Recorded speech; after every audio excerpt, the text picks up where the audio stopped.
charisma roll. I don't know. Yeah. You usually do good for charisma. The only time I think really, and this is uh, really true for most classes. The only reason that Alora fails a lot of times is it's not really a charisma ability check that she's failing at. It's the monster reaction roll. So where you Yeah, I add thought your it was because I rolled shitty. well, no, it's because you're adding your charisma bonus to that 2d6 roll for monster reaction roll. And really the in order to get indifferent or friendly, you're having to get a total of 9 to 12 or more. So Mm. 9 to 11 is indifferent or uninterested. So that's that, I mean, technically 6 to 8 is neutral, uncertain. 9 to 11 is indifferent or uninterested. Neither of those are really going to be fantastic outcomes if you're talking about meeting somebody in a bar, for instance. 12 or more is required for them to be friendly or helpful. Now, my feeling is on that is that those roles are pretty much strictly geared towards random encounters. So a lot of times when it's a requirement for a reaction roll, they're not going to be really all that useful in, say, an interaction where you're meeting in a tavern.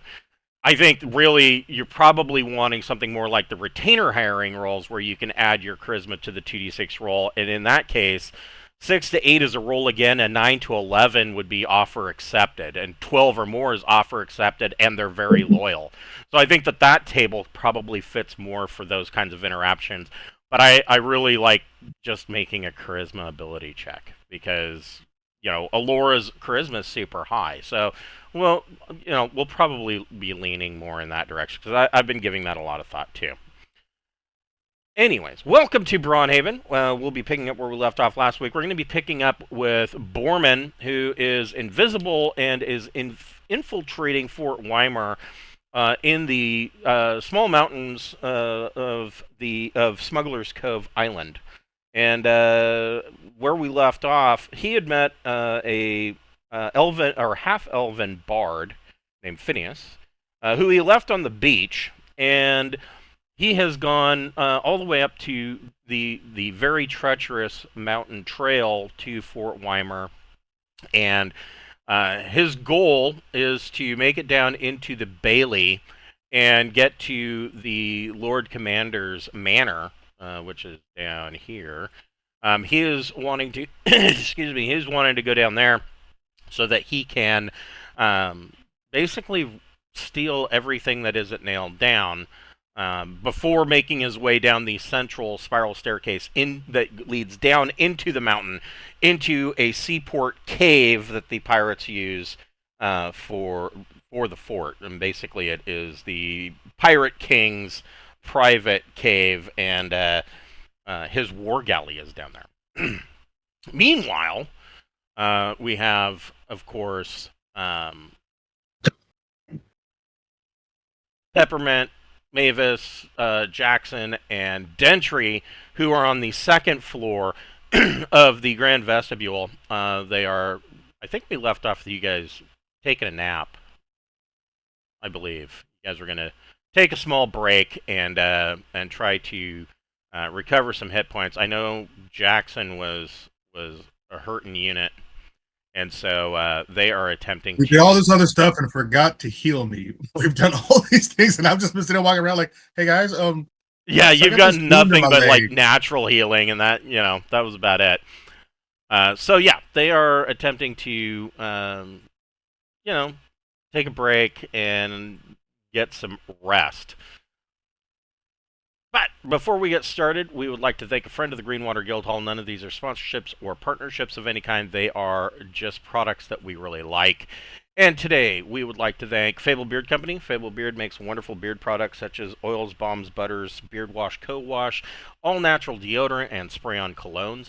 There's also a ladies brand under the title or under the site name of FableBeauty.com. And all of the I was going to say flavors, but you probably really don't want to lick this stuff. All of the different scent profiles are a different fantasy character. Today I am wearing Dr. Wolf's beard butter. It smells of light blueberries and a very pleasant pipe tobacco. It's kind of a more cologne scent, but it's very, very light. It's not overpowering. And beard butter is nice because it's got a little bit of hold to it, but not a whole lot, and it makes your beard like super soft. But they have a lot of different scents, oils and butters and balms. Balms are if you really need to look your best and have some hold going on. They do have a buy one get one free option if you go to their website and you put 2 of their products into your cart. After you create an account, you can use the code FIRST in all capital letters when checking out, and that second product will be discounted to free. We also have a merch store via Zazzle. We've got hoodies that depict the character portraits of the characters in today's game. They're black hoodies with black and white portrait on them. We have the newest product is a Greenwater Guildhall Whiskey Rocks class. We've got beer steins and t-shirts and buttons and all manner of stuff. If you want to help us out, we appreciate that. We've got a lot of little nitpicky minor things. Incarnate Pro subscription, Roll20 Pro subscription, Wondershare Filmora subscription. All of those seem to add up at the worst possible time, and if you want to help us out with that, 100% of the proceeds from that store goes directly back into this show, and allows us to keep doing all of the things that we enjoy to do. And so go get yourself a hoodie or a Whiskey Rocks class, or both, and we appreciate everything that you do for us. So I am making a lot of strides in completing the new book, Stagina, The Land of Ice and Plunder, and I'm really excited for this book. There's a lot of it has kind of revitalized a lot of the stuff that I'm doing because this is a completely new nation. There are new people. They are, for the most part, what you would consider Vikings. This is a very Norse or Belarus type environment, and there are some kraken, and there's a lot of giants. In fact, there's an entire new pantheon of giant gods that the Stygianians worship. There is a new race and class, the Stygianian Gargantua. It is different in some ways than the Gargantua that was found in OSC's Carcass Crawler. And I believe that was in Carcass Crawler issue 1. The difference being is that Stygianian Gargantua are half giants, and they get a trait from whatever giant lineage they hail from, and in addition to that, they also there's a lot of different things. There are some vast differences. So that is coming, and in fact, I just made an updated change. I added that the Stygianian Gargantua race can actually be a bard up to 8th level. And there's the reason for that is really background flavor, because bards doing what they do, they would be the ones that would be most likely to write these great sagas that these Viking type people are going on, and so yes, they can be a bard up to level 8th. And also druid up to level 8th. If you can imagine a 7.5 foot tall, 500-pound druid, that's what you're looking at. They also have the nifty feature that because of their size, they can use 2-handed weapons in one hand. So you could have Stygianian Gargantua barbarian that's wielding a battle axe in each hand, or a 2-handed sword in one hand and a battle axe in the other, or however you want to go about it. So yeah, That's terrifying. You what? That's terrifying. Yeah, it could be. Yes. Yeah. So yeah, Stygian, the land of ice and thunder, or ice and plunder, is coming. Not going to put a timeline on it, but I am to the point where I am detailing out towns and whatnot. I've already done the new Pantheon of Gods, and it's moving right along. So I don't know. I guess I have a lot to say about the Stygians. They are a favorite of mine, and like I said, it's a new place. So that is coming. Keep your eyes open for that. So where we left off, Boorman was you were waiting. So you have snuck into this lookout tower, and there's two of these lookout towers. This particular one is square. This particular one is round. The square tower is about 50 feet tall, and the round tower is a little bit taller, mostly because of the peaked roof on the cone at the top. Is 55 feet tall. And each of these towers has a large bronze bell. So the top of the tower, it does have a roof, but it's open on the sides. There's like a crenellated wall around it, but it's open. But there is a roof, so anybody who has to be up there is protected from the elements. I mean, for the most part, they're going to be cold sometimes, but aside from that, they're not going to get rained on, and it's just better. And of course, the large bell. This is a lookout tower, so they have at 50 feet, up. They've got a pretty good view in both directions of the Dragon Sea to the west, and they have a view of the bay, or really not the bay, the mouth of the great river that goes under or through the Imperial Port to the east. The view to the east isn't nearly as clear. They have a fairly narrow field of fire for their catapults and ballista, but when the fort was built and placed, they weren't expecting a threat from the Imperial Port. We were all on the same side, right? They were worried about ships coming in from the west that they didn't recognize. If there was, suddenly a huge fleet of ships flying Orentian flags, that's an issue, and this is why Fort Weimer was initially placed. And that's what the bells are for. If they see something coming in, they ring the bells. So, if I remember correctly, Boorman was going in here so that you could get to downstairs and out. And so you come in here, and if I remember, oh no, it's right here. There were 11 guards, and of course, I mean, at 50 feet tall, there's like 5 floors to this, including the ground floor. So there are 11 guards variously placed throughout here. There's probably 2 up on the top, which is one level above where you're coming in from the parapets here, and then they're interspersed throughout, but you're invisible. So where are you going from here? I'm gonna make my way down to the ground level there, so I can maybe access some of these buildings. Okay. Was what I wanted to do. If I see any of the guards hunched over an area gambling or something, okay, I might try to see if I can make one look like he's cheating the other, depending on what they're doing. Right. Just because that's great for a distraction as guards fighting amongst themselves. Just for fun, you're gonna.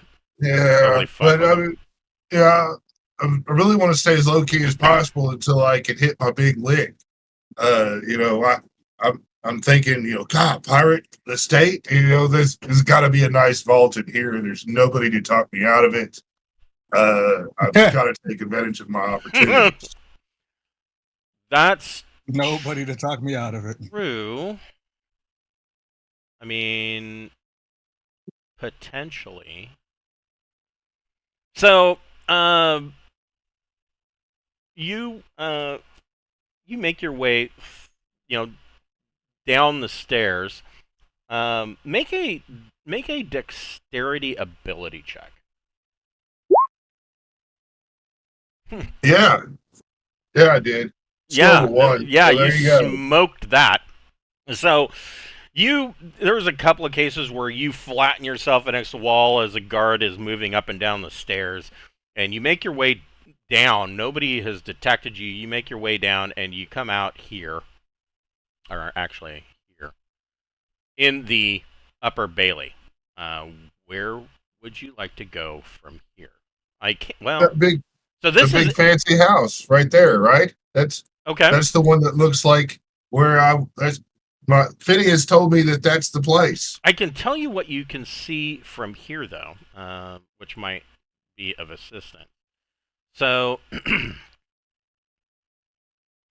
so here, this, of course, this entire internal square area here is the Bailey. It is the ground is pretty much a quartz gravel, and you can see that out here there are a number of practice dummies that are set up outside of either of these two houses. There are archery targets that are arranged, and this would be an area where the fort's current occupants would practice their martial arts. Of course, it is night. There are a number of torches and whatnot that are lit, and it seems that at one point this Bailey probably had more buildings. You see that there are signs like along this wall and here where there are burnt timbers. So it seems that at some point in the past there was some kind of fire that took place and burned some of these buildings down. And the pirates that are here now have just not really given enough of a shit to bother to rebuild them. It functions for their needs. This must have been a place that my grandfather spoke of visiting back in the days. While it is a bone crusher tradition to start fires in random locations. Yes. It would proud that I'm here. Yes. Yeah. You guys are known for starting random fires. Love to start fires. So the wall and the little area that you can walk along here. Each of these towers is armed with a catapult and a ballista. To let you know what a catapult can do, they have THAC0 of 17, and they do 3d6 damage to the hull of approaching ships. So that's vehicle damage. I would probably say that to a person, that's probably 66. Ballista have a THAC0 of 19 and deal 46 hull damage to approaching ships. If a person catches a ballista bolt, you're probably looking like 8d6 damage, because, I mean, you're talking about a bolt that is spear-sized. And both of those weapons... Are they locked and cocked and ready to shoot, or do they need to be loaded and all Generally, that? they need to be loaded. Good. You know, it would take, I believe, 2 rounds. Is it 2 rounds? Oh, Yeah. no, they can only fire... The catapults can only fire once every 5 rounds. It looks like it's the same for the ballista. But either of these can also be set up with fire pots that will cause flaming damage. That not only does it deal the initial damage, but it then deals an additional 1d8 damage to the hull of a ship over the next 2 rounds. So... this is the primary means of defensive artillery for Fort Weimer. So you're telling me that there's highly flammable substances stored next to each of you? There are barrels of oil up there so that they can douse whatever ammo they're using, or put a wad on the end of a ballista bolt and light shit on fire at a distance. I wonder if I light a big enough fire here, will my friends see it across the river, the channel there, or whatever I'm calling it? Well, I mean, we'll find out. Yeah, I mean, you know that they were inside the Grand Vestibule when you got teleported. It would probably be fairly safe to assume that they may still actually be in there. So Would they see it? Probably not. Oh, I'm not Maybe. seriously worried about it. I'm just talking as I go, and you tell me that they've literally left everything out for me to set their shit on fire, and Right. and yeah, Well, and at I'm least like, up oh at these corners, and yeah, these two side. Actually, the corners are the ones that have the oil. These two side ones are more for like anti-infantry or carts or whatever. right, These two buildings are guardhouses. They're two-story buildings. There's a with each has a barracks on the second floor. They have a retractable wooden ramp on this guardhouse that can kind of be lifted up and turn this particular guardhouse into kind of a last stand kind of place. And then they each have a common area on the ground floor, along with weapons racks, for the guards to actually get something to eat and relax. This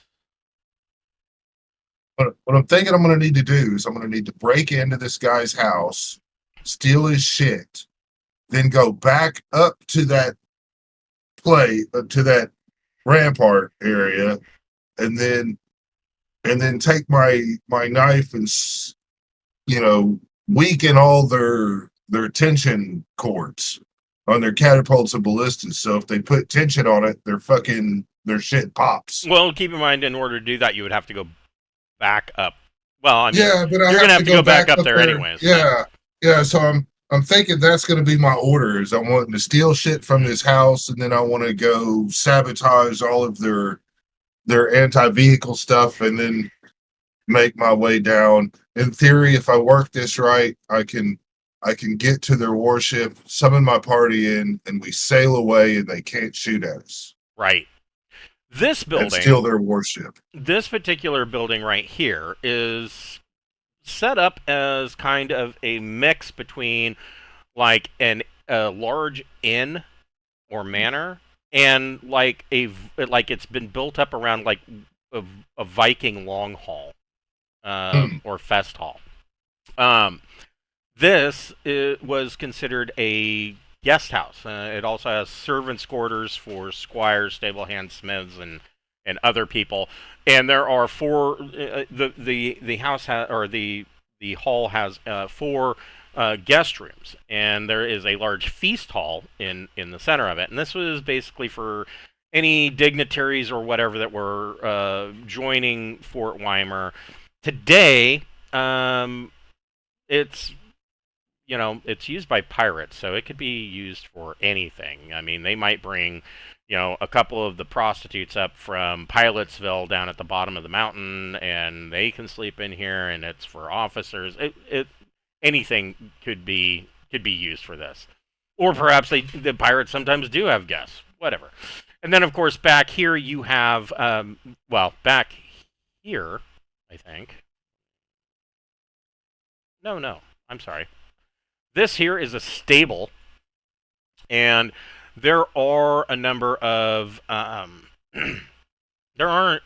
horses. There's a blacksmith's furnace here, and there's an anvil, and essentially it looks like it is set up so that they can basically do the very bare minimum that a blacksmith would need to do, turning out nails and horseshoes and tack, things of that nature. It probably not completely set up for doing things like armor or weaponry.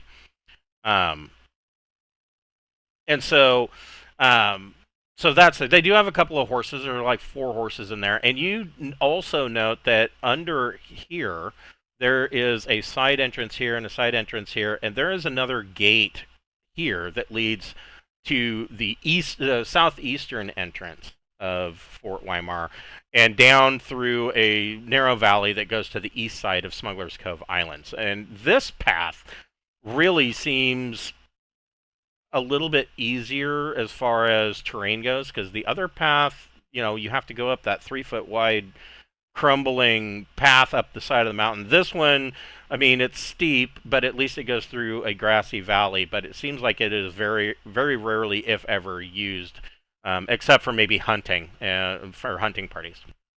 And then, of course, this is the Lord Commander's manor. It is a raised structure. It sits about 10 feet up on a stone brick foundation. There are a set of very fancy double doors that are 8 feet tall that lead into it. It seems like it is a pretty... At one time, this was a pretty fantastic place. It looks like at some point in the past, there was some fire damage to it, maybe some storm damage.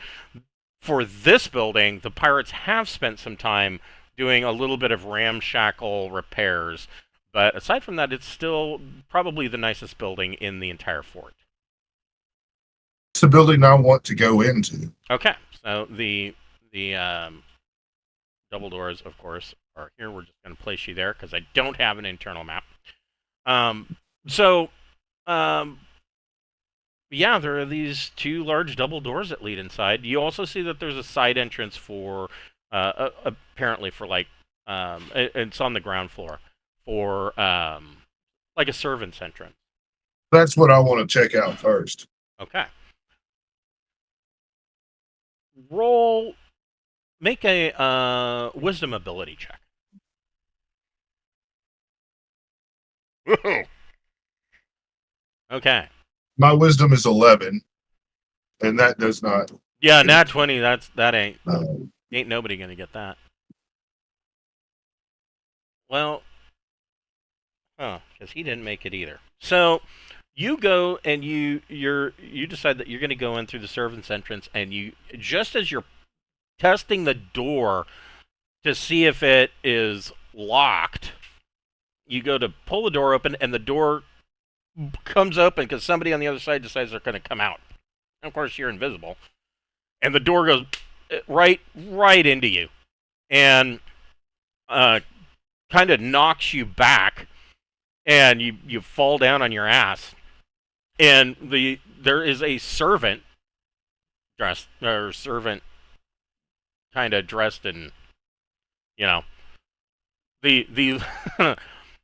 the least expensive clothing possible. So basically, burlap sack with armholes cut in it, and a rope tied around his waist. And kind of looks around, like, checks the door. Why was it stuck? And then just kind of shrugs and goes out and dumps a piss bucket out into the quartz gravel, and turns around and goes back inside. well, when it walked out to do that, I'm going in. Okay, so Yeah, I want to get inside. The door's open. He's dumping a piss bucket. There's no reason to stab him in the back, even though I'm thinking, man, I could one shot that motherfucker if I did it in he's one a fucking punch. servant. He's got like 2 hit points. So Yeah. If I did it in one punch, they'd call me one shot guy. You know, old one shot Boorman. So you sneak into essentially the downstairs area of the manor, and you make it. It's just a servant's hall. There's a kitchen down here, and it's all very dark. It's like if you've ever been in a sub-daylight basement. There are windows, but they are like at ground level.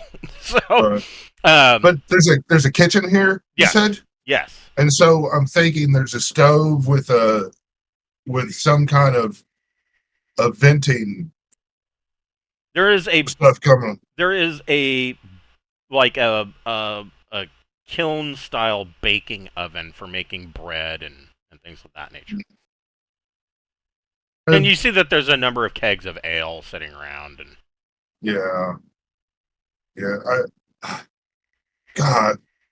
I shouldn't fuck around, but there is some like dressed game that's hanging from hooks from the ceiling, and it seems like it's because this is the sub daylight of the manor. It seems like it's slightly cooler down here, which is why they would keep the meat hanging down here. Mm-hmm. Well, I guess I'll go on my way and try to find a way up. I want to find where the gold is. Right. So I'm thinking maybe the dude's quarters or a vault or something like that. Gotcha. And so, I mean, that's kind of what I'm looking for.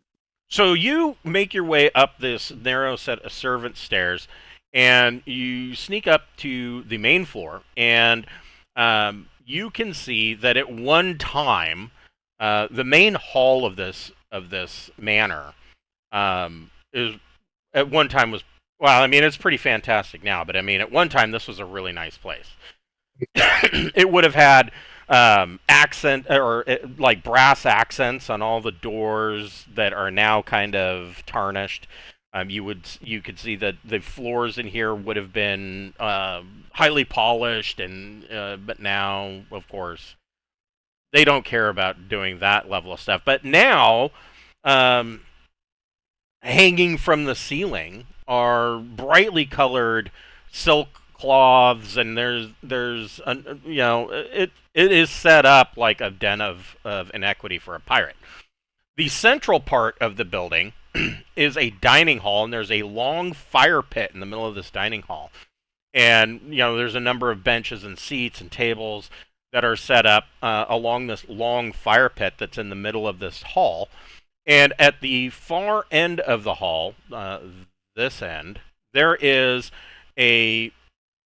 what can only be described as a throne, and sitting on this throne with a woman of few morals sitting on his lap, few morals and less clothing, sitting on his lap, is a pirate, and he appears to be in charge of this whole place. Now, around here, and around his throne,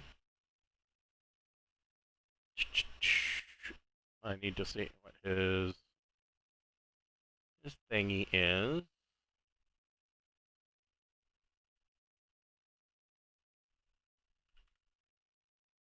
Just out of curiosity.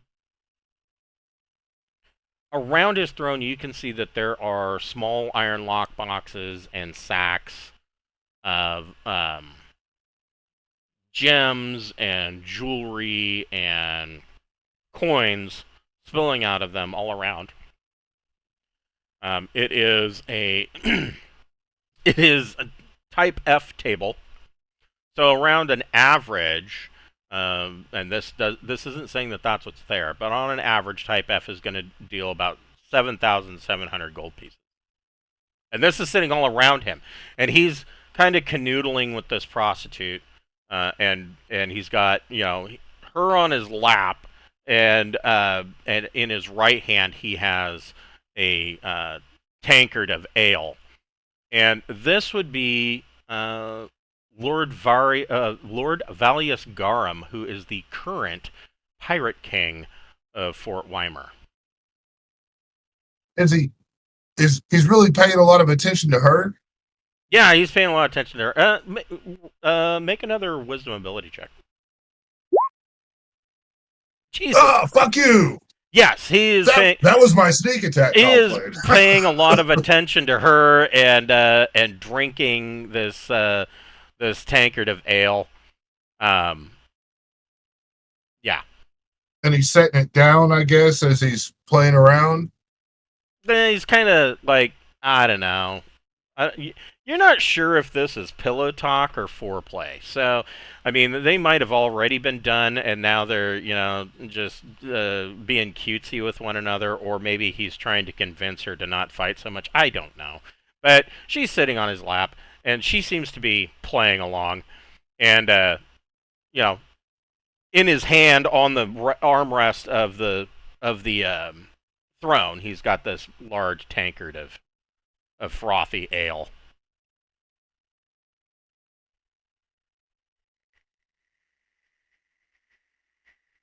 Okay. And they're kind of whispering and being cutesy with one another. I want to take the poison needle from my needle trap. Oh, fuck. Here we go. All right. And I want to drop the poison. Now, if I drop the poison needle in his mug of ale and it sits there and kind of gets the poison in his ale, that should poison him, I think. No. Right? So poison. So there are two types of poison, and what would have been used on. And I would think that as a thief, you would probably know this. But poison. So there are two different types of poison. There is ingested poison, and then there is bloodstream poison. This needs to get to his blood. Yeah, so bloodstream poison is technically the type that you're going to see on a poison needle. There's type 1, 2, 3, and 4. This is a save versus poison or die. So this would be a type 4 bloodstream poison. And, I mean, you picked this poison needle up quite some time ago, didn't you? It was in the Stone Dragon's place. So yeah, Down in I know it was a dwarven stronghold. Right. So you pull this needle out, and you can see that the needle, the poison that was coating the needle is dried. Now that doesn't mean that it's not going to work. Maybe I can kind of, just wait till he leans forward and then kind of set it on the back of his chair so he'll lean back into it. I mean, you're invisible. I mean, you could make a sneak attack with an additional +2 to just poke him with it if you wanted. I would allow that. But yeah, then I'm thinking this dude is going to make a save, and then here I am exposed. He has a death and poison save of 10. Yeah, see, that's what I'm saying. That's 50-50, and Boorman is a thief before he is a fighter, and I'm just gonna wait. Okay. I'm gonna scurry over to the corner, and I am gonna stay out of the way, and I'm gonna wait for him to leave his treasure while he goes and does what he's gonna do. So he slurps down the. You wait probably a good, 5-10 minutes, and they continue their little canoodling, and he finishes his tank of ale and just kind of slams it down and says, "Well, I believe it's time for us to retire, my sweet." And he picks her up part and parcel. And he is not a small guy. He has quite the bulky physique to him, but he doesn't look like he's particularly built. He's not, strong. It looks like in the past he might have been, though. But perhaps being the pirate king for all these years, he's gone a bit soft. And he kind of picks her up. And she's nothing but a slip of a girl. And he goes off into one of these side rooms and shuts the door. And you can hear click, a loud sliding bolt, and the door is locked to that room, leaving you in the dining hall by yourself. I'm going to take all of his shit and put it in the bag of holding. All right, so... Sir. Well, first of all,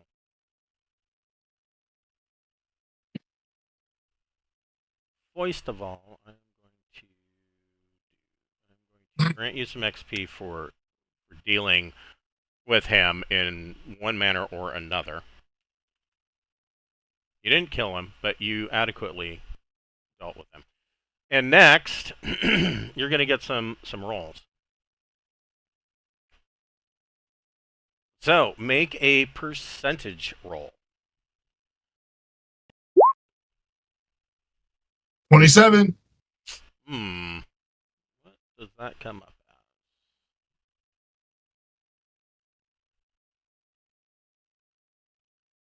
as? Okay.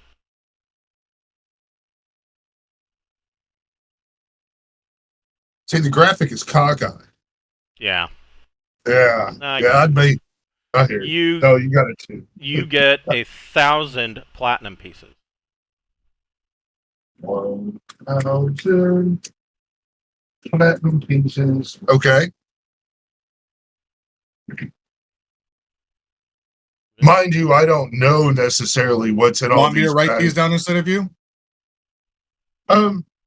I've got this down, but it's going into the vault. So I mean, you know, you could definitely add it to the shit we have in vault money list if you want. And make another percentage roll.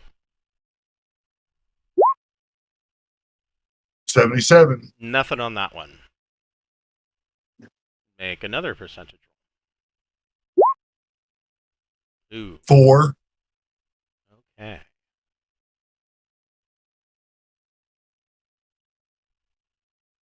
You did write down 1,000 platinum pieces, right, Brian? Yes, Good. I'm not. I did.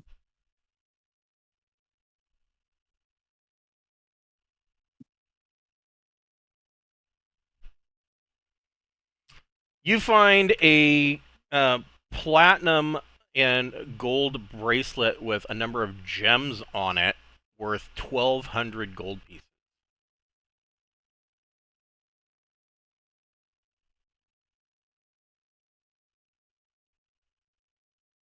Okay.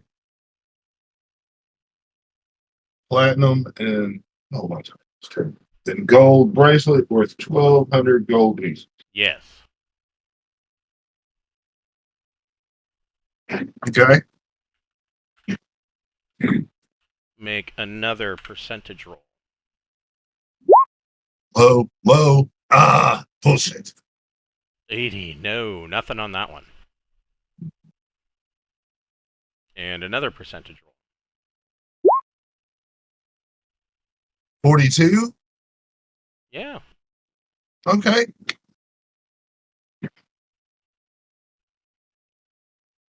You find another 4,000 gold pieces. Nice. 4,000 gold. That's not a bad haul.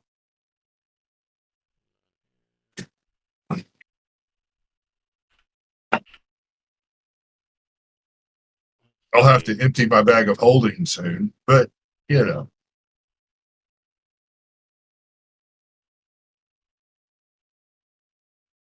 And you get one more percentage check. Not one. Oh, 65. Nothing. So that's it. But yeah, you scoop all of this up and just start shoveling it into the bag of holding, and from the locked door, you can hear a thump, and the door rattles in its frame. Sounds like he's pushed her up against the door, and you can hear some Good. muffled voices coming from the other side of the door. Yeah. I'm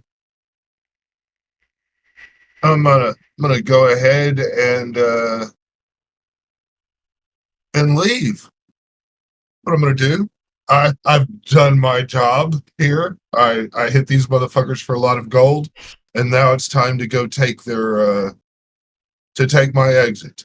Okay. All right. I will take the time to write a small note to say that says thank you for your donation, and I will leave it on the throne. Okay. All right. Mhm. Leave it on the throne. So you used a Sharpie to write a note out on the toilet On paper the throne, roll. On the yeah, toilet paper roll. or with some well, I can use the charcoal soot from the fire and just write it right there on the back of the throne. Right, yeah. Yeah, in common, thank you for your donation, much appreciated. Sincerely, your local thieves guild chapter, Imperial Port Local 105. Give me 1 second, I'll be right back.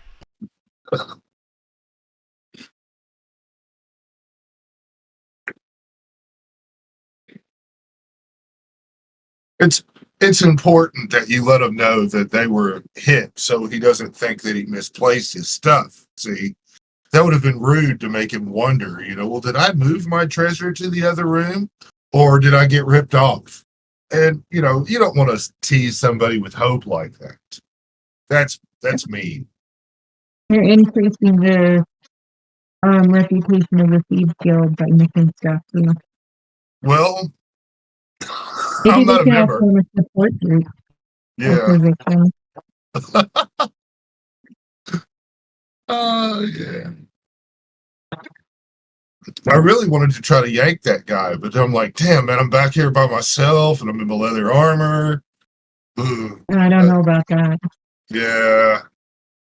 Well, if you hit, that backstab gives double damage, so I mean you could do a big whop right at the beginning, but then you shot. You shot your stuff.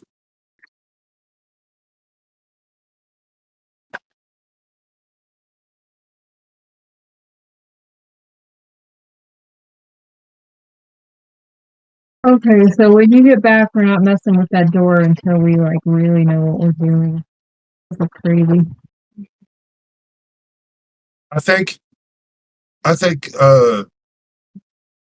we can wait till the mages get done with their bit, and we can use like a knock or the opening charm, and not have to touch the door.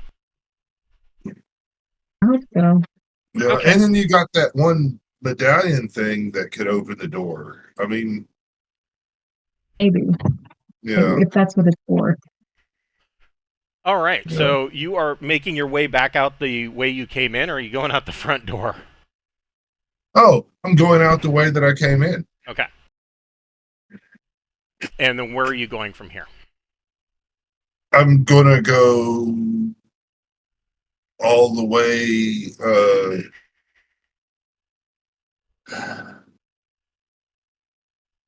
So this guardhouse leads directly to here, which would put you right at the stairs. This guardhouse, you would have, of course, the option of going round robin, but if you wanted to, if you wanted to do all of these catapults, you would have to move all around the entire fort. Yeah. So I think what I want to do is I just want to come like over. Let's get in a nice secluded place. Maybe in this corner right here. Just kind of shuffle right on over to the corner, Okay. and then I want to open up the. I want to scry to the Alora and Malachi's study room, Okay. stick my head through, and ask Alora to borrow her broom. Oh, okay. With She's already kind of hinted that she would do it as a player, but okay, so we will move right along. So yeah, so Laura's slightly surprised. It's always disconcerting to just suddenly see somebody pop out of thin air, or just their top half of their body. Hey, I need to borrow your broom. So hit the broom. Yeah, you have Alora's broom. And then I want to fly to the Imperial Fort. Okay. Straight out the top, off east. Okay. So you're not even going to use the boat. You're just going to head straight for. You're just going to fly straight to the Imperial Port. Well, I'm thinking if I could see the port in the day, at least, then it's not so far that I couldn't, just take a nice long broom ride. Yeah, no, it wouldn't be. Yeah. So as an example, I can get it. There we go.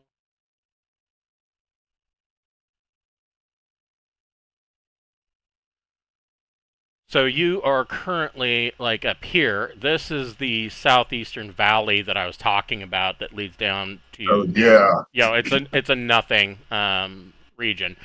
There's not even a dock down there. But this of course over here is the mouth of the great river that leads out into the Dragon Sea, and this is the High District up here.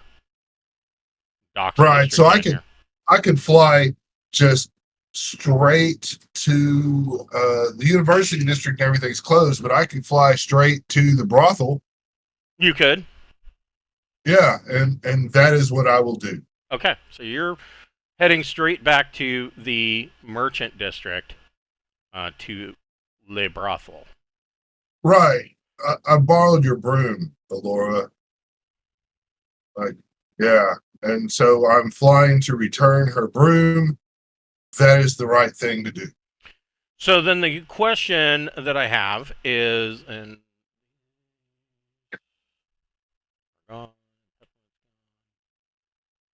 you fly back to the brothel, Mhm. and you make your way up to the third floor and return the broom. So I mean, it's been a while. You are taxed. I'm just going to lay down on the floor in the corner Okay, so and you're be getting like, yeah. I was like, here's your broom. I'm going to lay down in the corner here if that's okay. And then I'll pull out all the shit that I just stole from the guy and go, look at all these things that I've stolen. nice. All right. Hold on here, and we're going to cut to the other group. You're getting closer to reuniting with the party.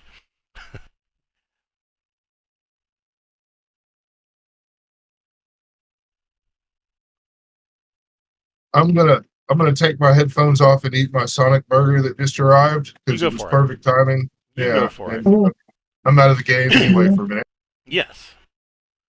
So, oh, I need the correct page.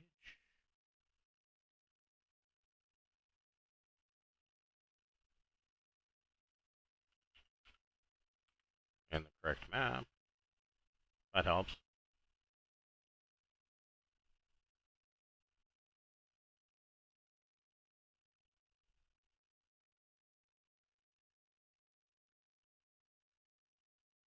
So you guys, so Peppermint and Dentry Jackson and Mavis, you guys kind of, you've looted this room and this room, and you know, it has you're getting pretty tired. It has been brought up that perhaps this is a good place for you to take, get some sleep and re re up your energy. However, you so I believe yes. So Mavis checked out this room. She found a wardrobe that contains a bunch of robes, one of which kind of stood out from the others. Not that it was fancy in any way, but it was a different color than the rest of them. There seems to be a lot of blacks and reds in here, and here's just this plain white robe or beige colored robe. This room, you guys had found a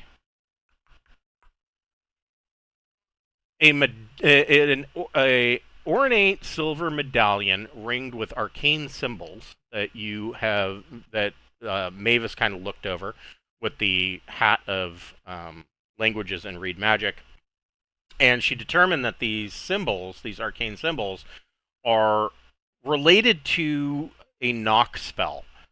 And you just found this medallion. I mean, there's a silver chain on it. It's not silver. It's just a metal chain on it. That so you can hang it around your neck. But you haven't checked out this room. And I remember that I believe Jackson didn't want to necessarily bed down before he felt that the area was completely secure. Absolutely. You check all the rooms before you fall asleep. Last thing you need is have somebody go, "Hey man, hey Paul, what are you? You're not Paul." Stabby, stabby. Right. Yeah, that can generally make for a bad night. All right. You want to open the door? Going to this one? Yeah. Go for it. The brass plaque on this door just simply reads Ferentier. Door locked. It is not. It will open the door. Right. Wait, I will check the door for traps just in case. You can roll a d6. Not that we've checked anything else in here for traps, but why not? I find nothing. You find no traps, but you open the door, and this room is very much set up similar to Gaston's room.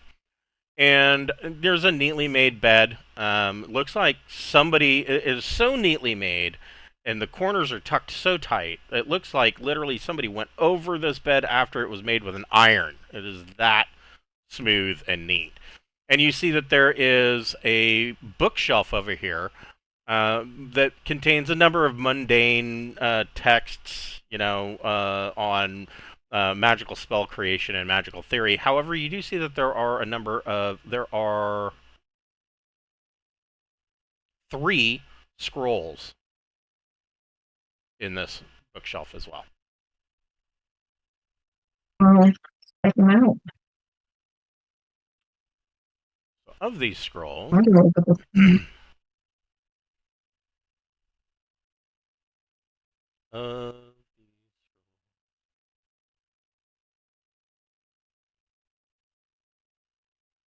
find the correct book. There we go.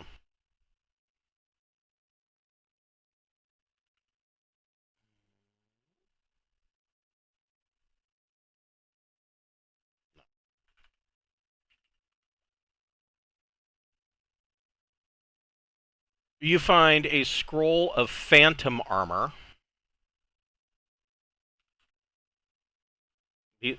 These 3 scrolls are all illusionist scrolls.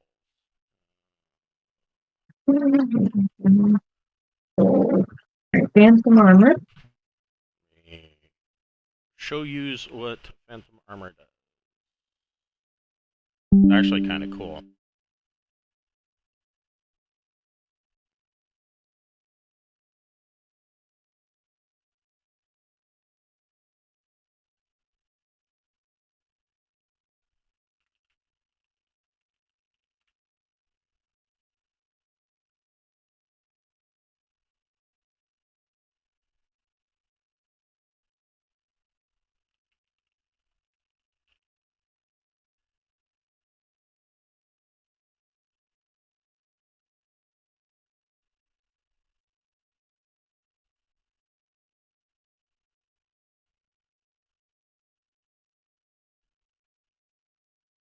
Here is phantom armor.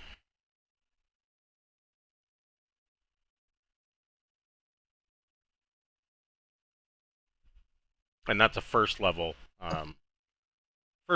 magic user spell. Or, I'm sorry, illusionist spell.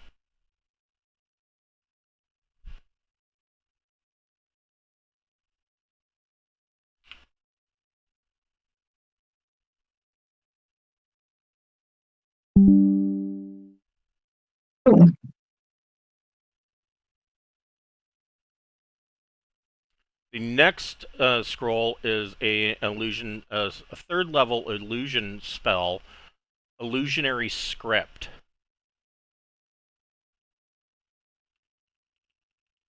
Yep.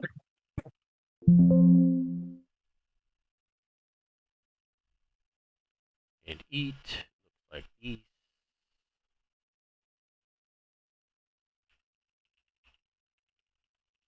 I mean, illusionary script kind of looks like something that Boorman would use.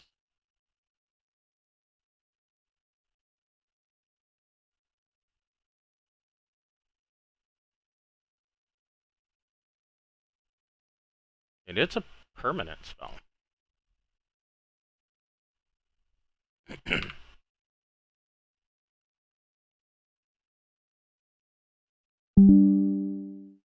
And the last spell is 3rd level illusion, Phantom Wind.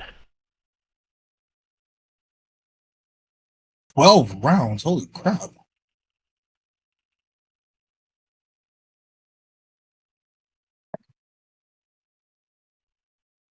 That illusionary script would be great for bathrooms. Look at it, you would draw like balls on someone's face. Yeah, and anybody that tried to and I would make it real fucked up, that only only I can read it. So anybody else that tries has got to save versus spell or be placed in a confusion spell for 12 rounds. What do you mean my mom was here? So here is Phantom Wind. Also good for bathrooms. Yeah.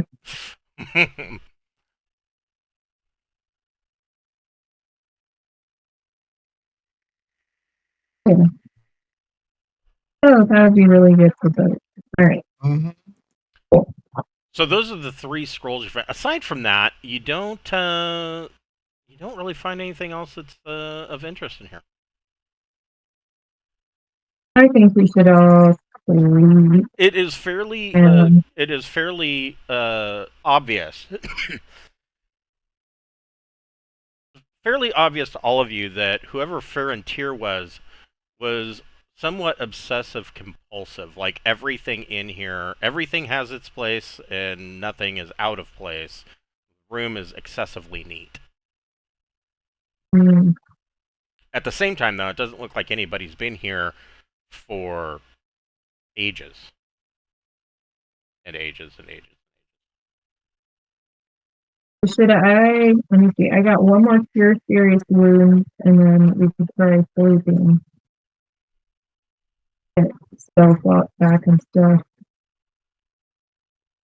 Sound like a plan? Yeah, who do you want to slap the Cure Serious on? I don't know, probably Me? Jackson. Yeah. Me. Yeah. Yeah, here we go. Pick All me, pick me. Don't reach your Yep, arm too yeah. much up in the sky as you're saying pick me. You might rip one of those wounds open. Okay, we got 10 back. 10 more. Yep. Yes. Sweet. And I'm then- almost back to full health. And then you've got, you said another spell? No, that was my second one that I had. Okay, so you guys And if can- you know anybody wants to heal Dentry later on, he won't complain either. He's at 2/3. Well, You if could you have want, him- we could go back to the inn where Laura is and get all the way packed up, or we could sleep here. yeah, if you stay What would here, you- you will regain 1d3 hit points for sleeping here. But you can touch the throbbing rod of healing. Does Alora I think have that's the with Laura. Does Alora Yeah. have the staff of healing, or is Yeah, I think. or is Mavis carrying that? Been pretty damn clear. Yeah, that's Laura has it, and she took it with us, but I didn't specify, so.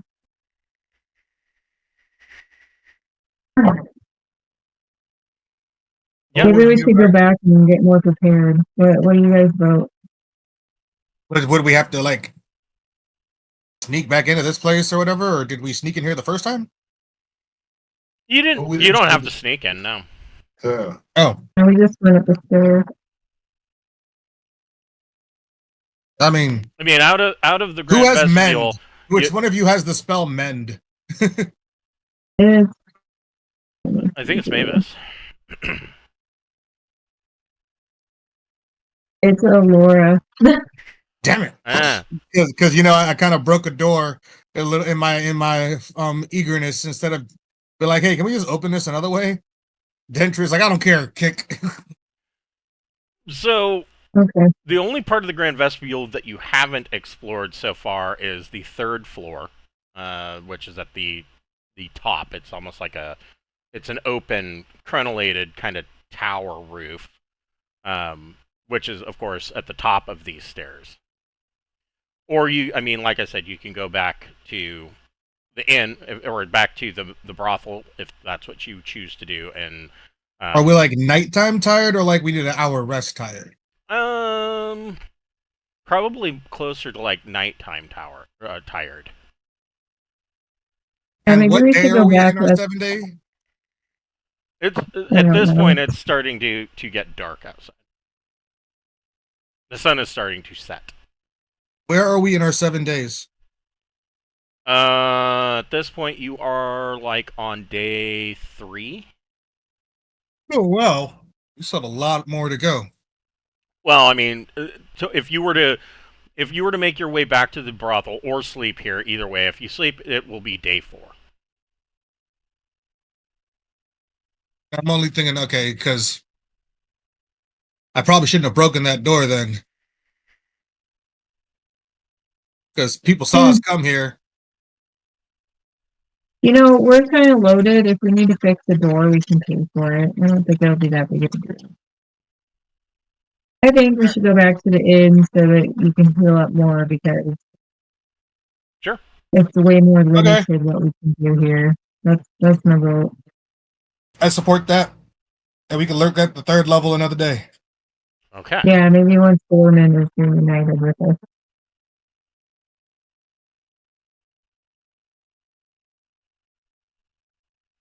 There's no telling where Boorman might be.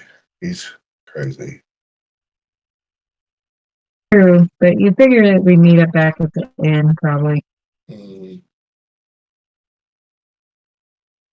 So you guys, by the time that you make your way back to, by the time you make your way back to the brothel,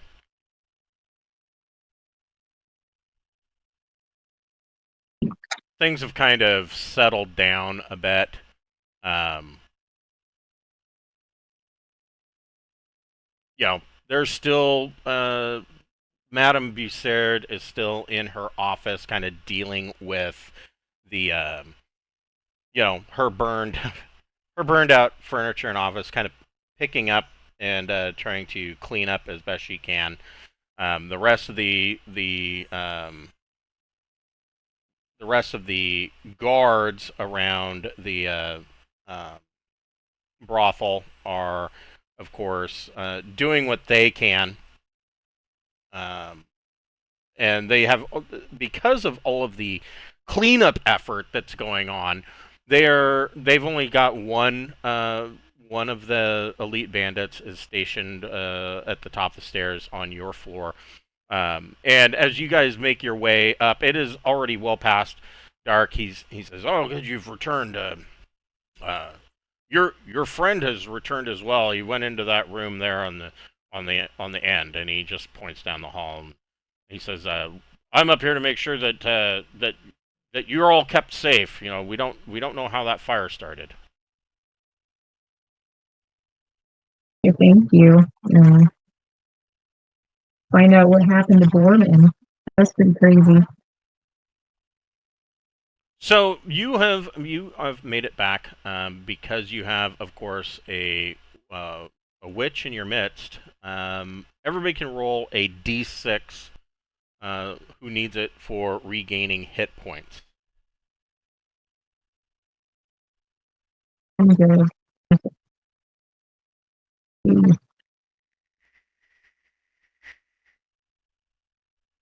I think the only people that were injured were Gentry and Jackson.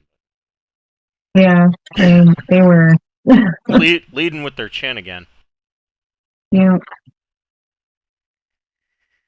I have... Okay, Jackson's back to full health, and Dentry is much better. Do you want to be hit with the healing stick? Yeah, sure. I'll take one. Take a schmack from the healing stick. Just kind of putting you guys together so that I can easily copy and paste you.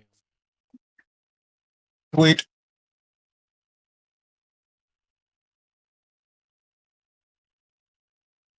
And with some...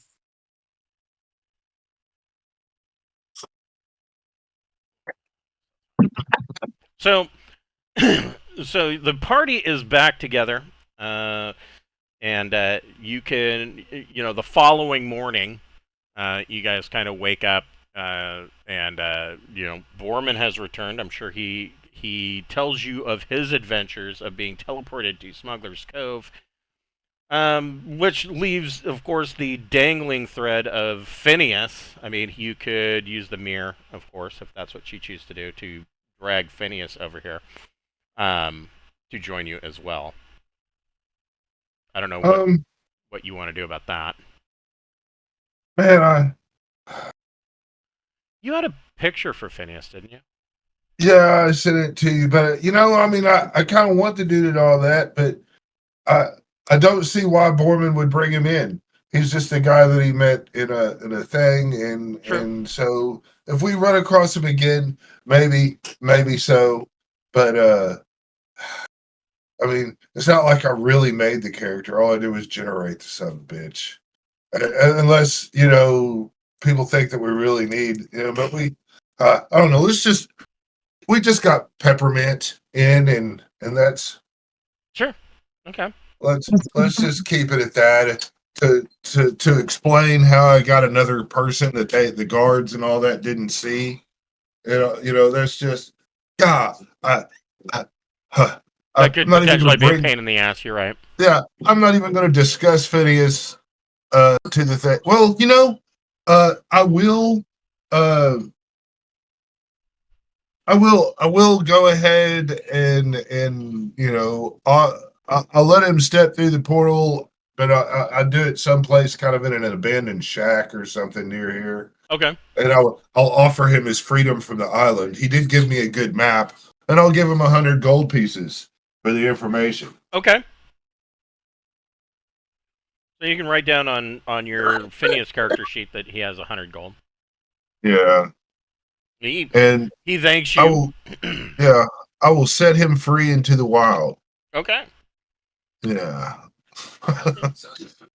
Yeah, keep Phineas handy. You may be running across him again in the future.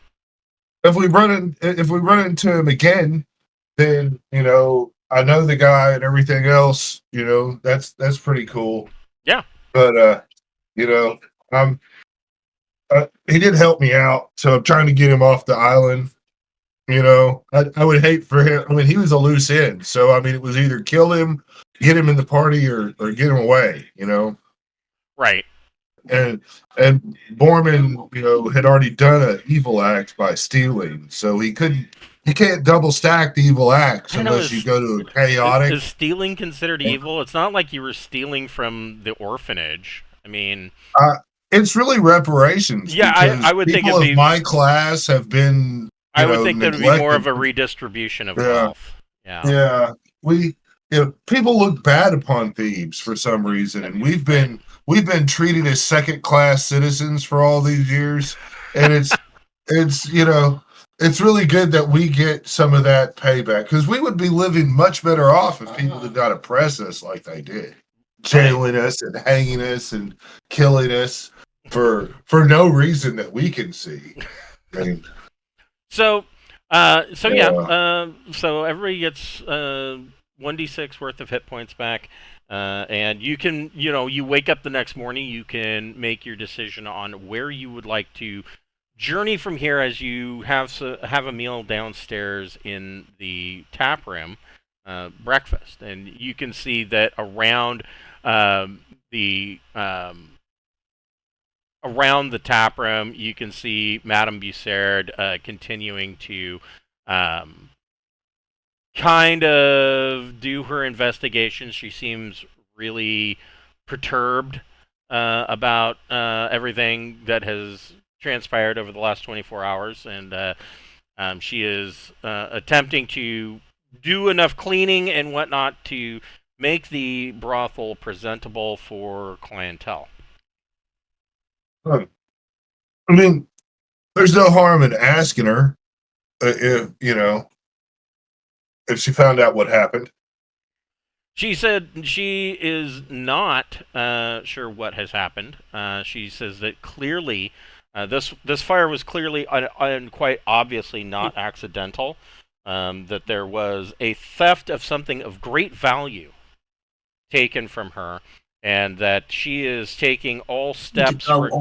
She's taking steps, all steps required to find the perpetrator and to retrieve what was lost.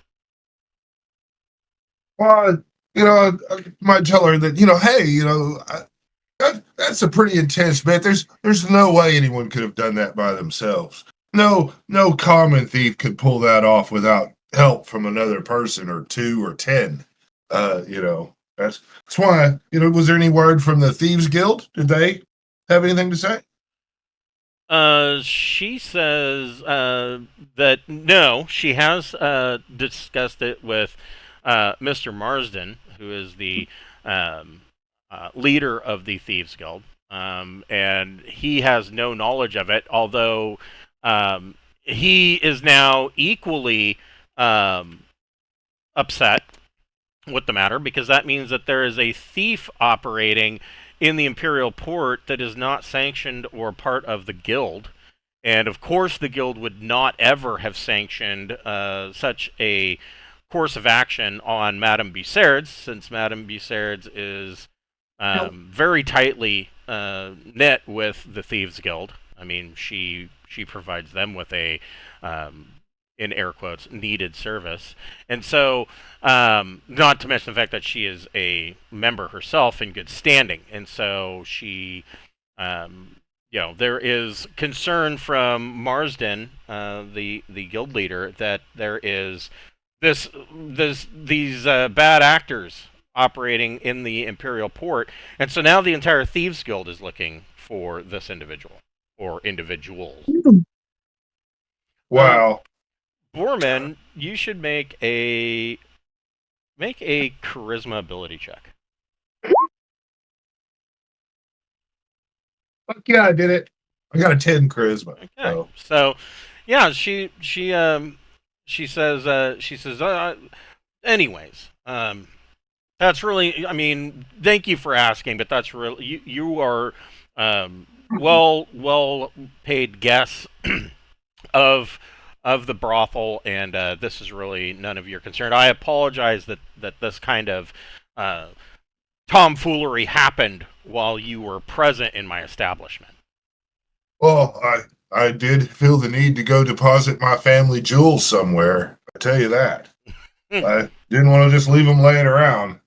She kind of chuckles and she goes, "I need to get back to work," and she goes about trying to clean and whatnot, and talks with some of the staff. I'm using the term staff loosely. Talks to some of the staff about, preparing for the day's events. Do not discuss what has happened with anyone. It's nobody's business. We are open for business. We will be down a room because construction will be taking place. She's hired some people to come in and repair the floor on the second floor corner room, which is unfortunate because that is their party room, and so she just says that room's off limits, so you're not going to be able to sell for that night, or for that until it's repaired, and so keep it in house. We're not going to share this information with potential clients. She does make the comment to the staff. She tells all of the men and women working for her that if they hear anything about the fire or something that was taken from the brothel, to immediately come and talk to her, because she wants to know who it is that's talking about it. Huh. Well, I'm not going to tell people that I just ripped off the Pirate King right out here in the middle of the thing. So I'll be like, yeah, I got teleported kind of far out of town and I had to kind of hoof it on in. I don't know. Getting into the tower seems to be something that might be past, my thing. I don't know. She takes note of that, and she says, "Oh, you were trying to get into Tasadantilis' tower." Of course, we're adventurers. She says, "Yes, it is well known." She goes, "I don't know why you would want to go into the tower. It's a fairly creepy place." She says, "But I can tell you that the entrance to the tower is trapped. It is wizard locked, and there is a teleportation trap that will randomly teleport you to a number of locations throughout the area." Well, I'd have been happy to have known that before I went there. I mean, I walked all night. Well, you could have asked. Yeah. There's I can dispel the trap. If that would work. You do what? If we could either dispel thing on that, that would get rid of the trap or not. Well, knock will get rid of that wizard lock. We can do knock. I think you have the charm of knocking. You know, well the charm won't work. That'll unlock standard locks, but a knock spell would I believe temporarily. Let's see. It says. Oh, I don't even know if Malachi has knock if he wants to. So it will affect a magically held door such as one that is held with wizard's lock, but it would not get rid of the teleportation trap. So that would be the rod of dispelling. we could probably throw the rod at the door.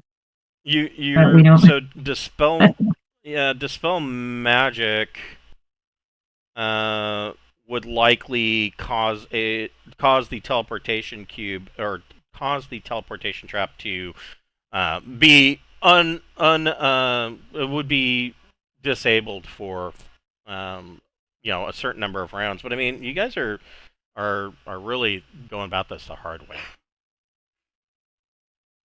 We should go up to the 3rd floor in the tower and see what's up there. Well, I mean, we have that medallion. We'll probably open it. Thank you. I don't. Thank you. Yeah. We haven't got into that yet. You know. Here it is. Well, since you have been back, you can have Malachi make a intelligence check or intelligence ability check. Oh yeah. So Malachi tells you that this medallion is a key, and he says that that it will bypass. He says that it's not explicitly written on here, but whatever it is that this medallion is designed to do, it will bypass a wizard lock and any magical features that are attached to whatever that portal is. Okay, cool. Do we wait out the rest of the week so that Malachi and Aurora can come with? Yeah, you want to stay for the rest of the week? We could. I think that's a good idea. Is to stay and rest the rest of the week. Enjoy the comforts of the brothel. And then in the hushed tones of our up in our room, in a meeting room, not out here in the open. You don't have to move this, but I mean, that's where I'd like to discuss the pirates thing. I'd be like, man, I can get us in the pirates stronghold right up in the dude's house. He might be a little bit more on edge now, but I left him a note that I took a deposit. I took a withdrawal from his savings. But I know where his house is. I could in theory go invisible, fly back on the broom, land in his courtyard, and then portal you guys in. So as and I will bring up where is it?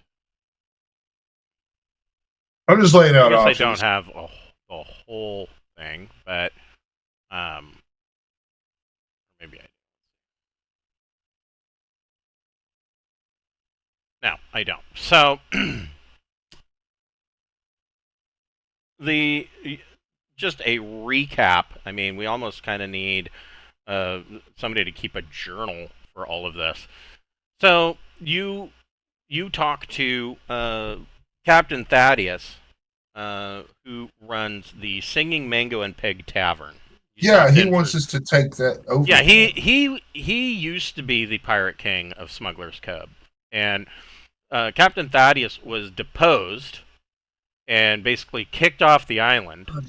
And so now Lord Garum is now the pirate king of the Cove. And so Thaddeus told you that he would be, most thankful if you were to, you don't necessarily have to kill him, but if you were to depose the current pirate king so that Thaddeus would have a chance to come back and reclaim his honor and his throne, that'd be great. On the flip side of things, you also have Boorman's infatuation with Elkmere Manor up in the High District. And then, of course, your current exposition on trying to open the door to the tower. Yeah, man, that manor over in the High District, you know, I'm thinking man, we just spent a week as downtime fucking around because we fucked with the undead. And I think there's got to be a vampire or something heavily undead and crazy over there. I get that vibe. So, I mean, if we're going to go fucking around with the vampire, I'd like to fucking get as much adventuring in before we do that, before I fuck around. God, I mean, that 2-level drain that Spectre did sucked.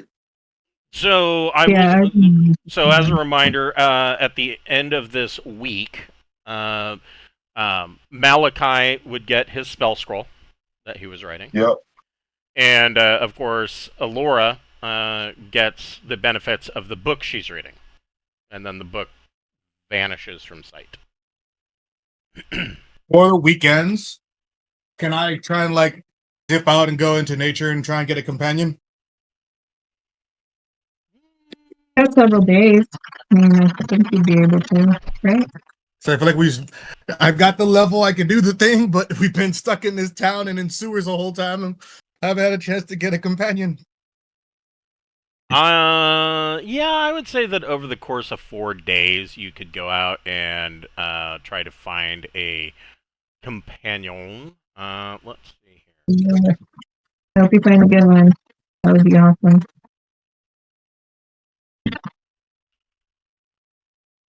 First of all, let me look at the Vulgepion Ranger.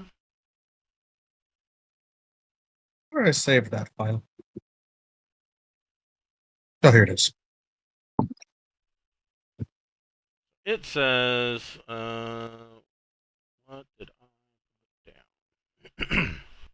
I know that the Vulgepion Ranger is a mix of the Beastmaster and Ranger classes. What level are you? I am level 7. Okay, so at level 5, you could get a companion. So let's see. Wild and domestic animals may be companions. Giant or It magical. looked like you got nicer with the ruling on the number of companions when you wrote it out.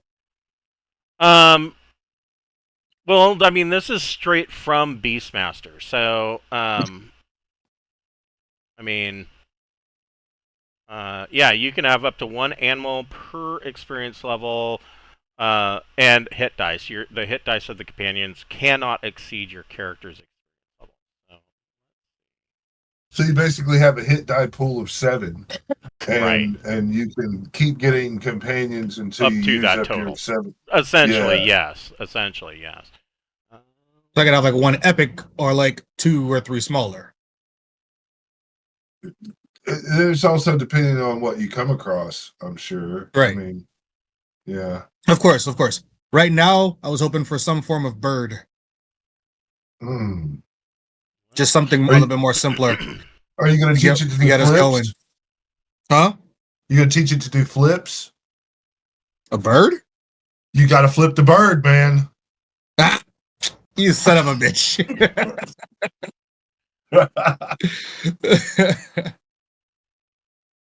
Okay, so that's good. Let's roll on table G. Now I just have to hope my charisma doesn't screw me. Does your charisma have a play in this? I think that's part of the bonding. The bonding part. It is. You do not find a bird. I feel a butt coming. You find a cat. Oh, kitty, No, kitty, kitty. I'm traumatized. No, this is a much bigger cat. This is Okay, not a fairy cat that's gonna die with one attack of fire. no. This is a around the outer edges of the Imperial Port is mostly. I mean, there are some, of course, there to the east. There is, of course, the Salvanus Forest, and there are a number of small woods around the area. But for the most part, it is kind of grasslands. You run across a mountain lion. Oh shit! Nice. So, how are you going to approach said mountain lion? Well, I had brought, hoping for a bird, I had brought a few smaller animals to kind of like see how that would go. Some smaller game with me. Okay, so I have you're basically offering it food. Is that what you're? I was gonna start with offering it some food. Yeah, it's like, hey, here's some food, and then I will give a +1 for the food. What is your charisma modifier? yeah, -1. So that's a 0. Yep. Roll 2d6. Hooray! Hooray for my -1. I knew I'd have to do something to help myself out here. Don't you have like speak with animals or something too? Oh, that's right. You do get a automatic +1 bonus to your charisma modifier when interacting with animals. You gain that at 3rd level. Oh, sweet. See, I knew other people were gonna know this better than me. Well, I'm just guessing. So now I'm at a +1. Yes. So now you are at 2d6 +1. Okay. No. Oh, 5. 5 ain't gonna cut it. 5 is not going to cut it. The cat takes your food and is eating it and growling at the same time while keeping its eye on you. Fair.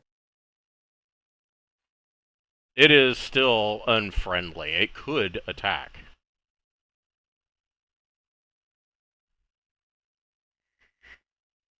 Probably at this stage, your best bet would be to move away. Yeah. Now I'm gonna move away. Like, not leave its area entirely, but kind of stay nearby and see if it hunts anything on its own. Okay. And if it does, I will attempt to assist in its hunt.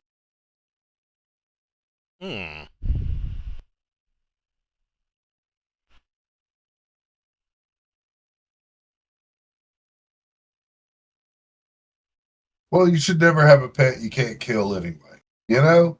So Oh, I can he'll take deal with- the cat. I'm not worried about that. I want the cat to realize I'm not its enemy. So Right. you move away, and the cat does not go on a hunt, and it eventually bounds off into the wilderness. I come back to the tavern and try again another day. Okay. So, like I said, the course of the week has gone by, and how much over the course of the 4 days? How much gold are you guys spending on pros and food and drink? Well, Peppermint and I have to keep up appearances, so we're not actually consorting anymore because I realize now that she's been a slave. But we're at least enjoying each other's company. I gotcha. But she's free Chatting. from her slavery. Getting to know now. each other. We got her off the thing. Well, she's still technically owned by Madame Bussard. Her soul may not be in possession, but she's still a slave. And either way, like, I Yeah, we can't, haven't like, busted her oh, out. Peppermint, walk quite. around like everything's fine. That's not conspicuous at all. Yeah, We got to keep up appearances. sure.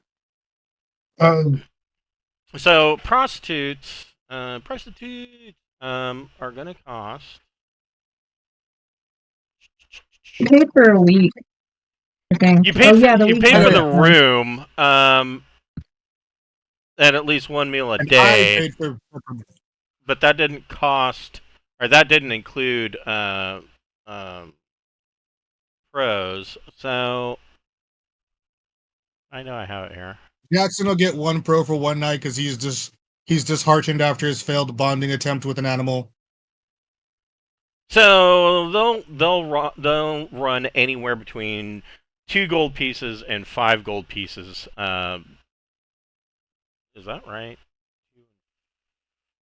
Pro. 3rd floor, private room. Yeah, between 2 and 5 gold pieces each per day. Boorman wants to take this time and not fuck around with pros. He wants to be a pro. He wants to see if he can use his wonderful, sneaky, stealthy, scouty powers to try to find out where Madame Boussaire sleeps.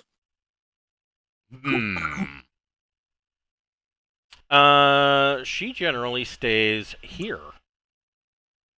Oftentimes, she'll stay in various different rooms, but for the most part, over the about 50% of the time, she stays in this room here.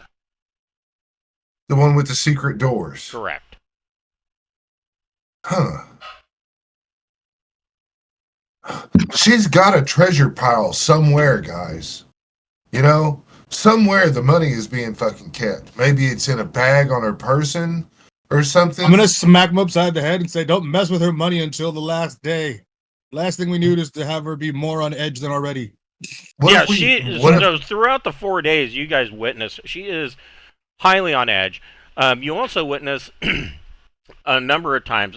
Clearly, she has small clandestine meetings with guys of nefarious demeanor. They are wearing the hooded cloaks and whatnot of the roguish classes.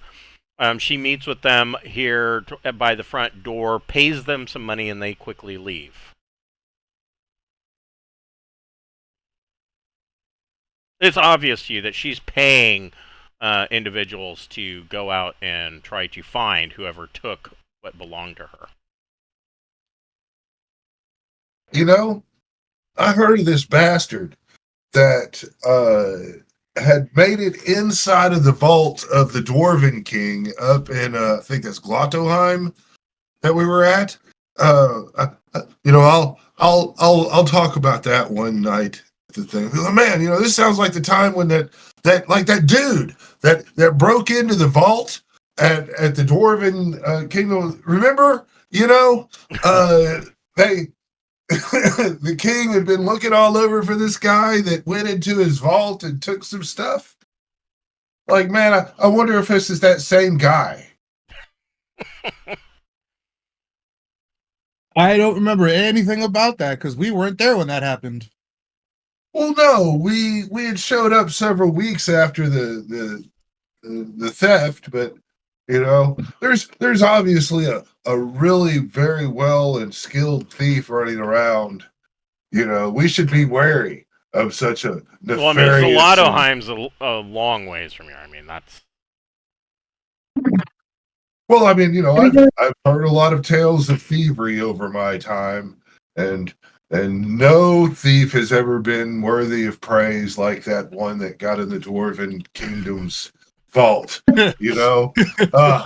He is a class. He's a thief of the gods. I tell you. Boorman, make a charisma ability check.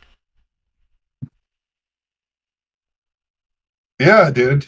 So I mean, plenty of people hear your story. None of them have heard of this daring robbery that took place in Zlatoheim, but they all seem to believe you, and they're like, yeah, I mean, whoever got into that vault, that would be a pretty serious thief. If he were ever caught, I'm sure that the dwarves would deal with him. Oh yeah, I'm sure there's a very large price on that guy's head.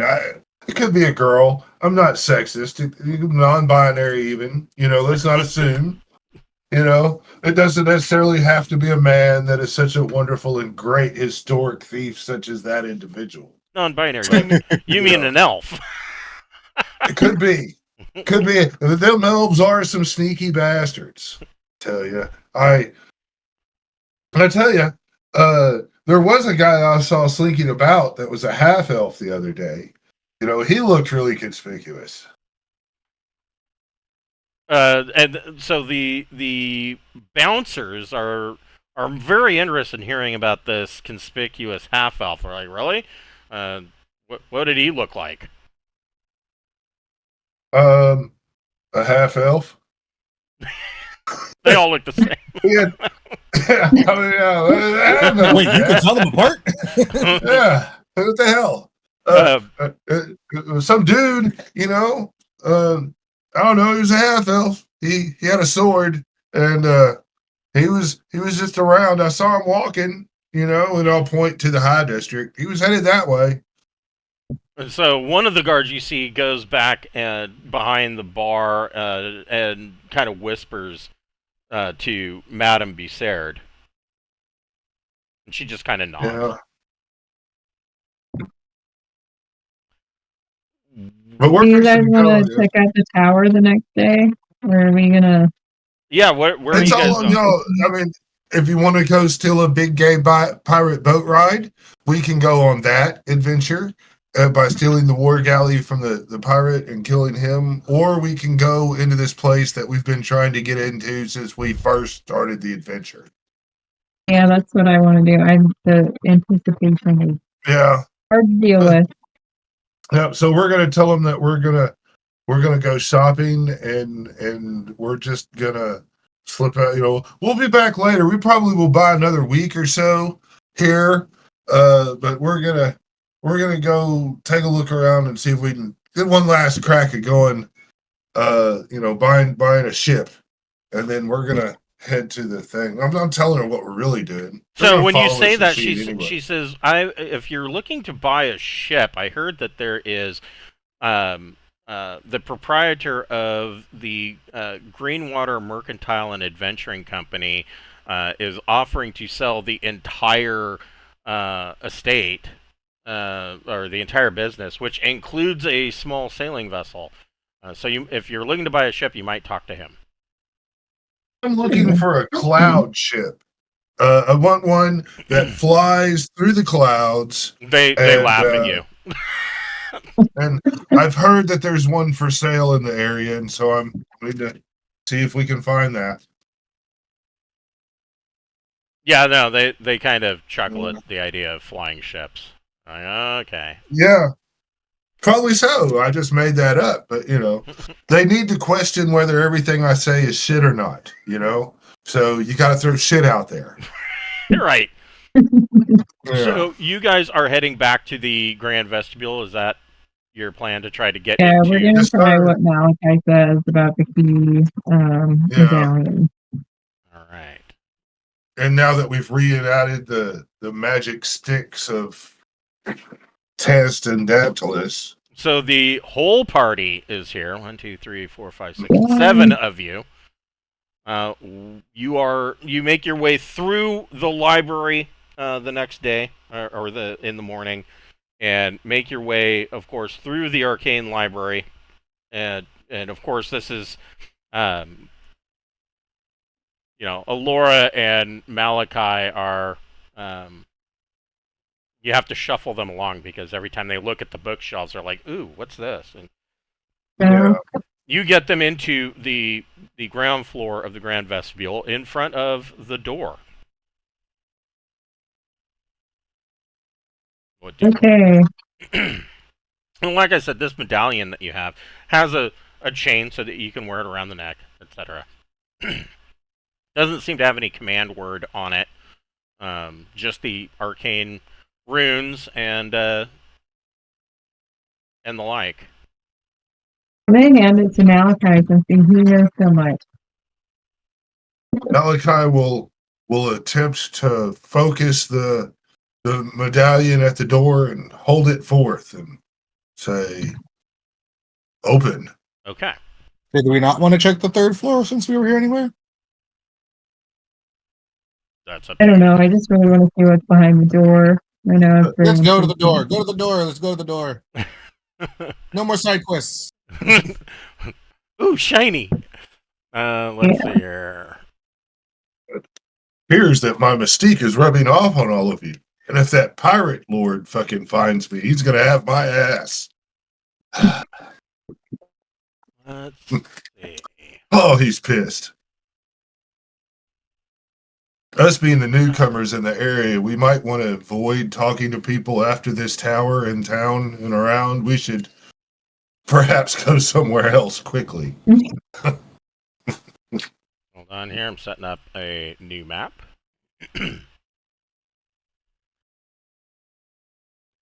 If I do enough shit to make a good enough name for myself, will I eventually get a charisma increase?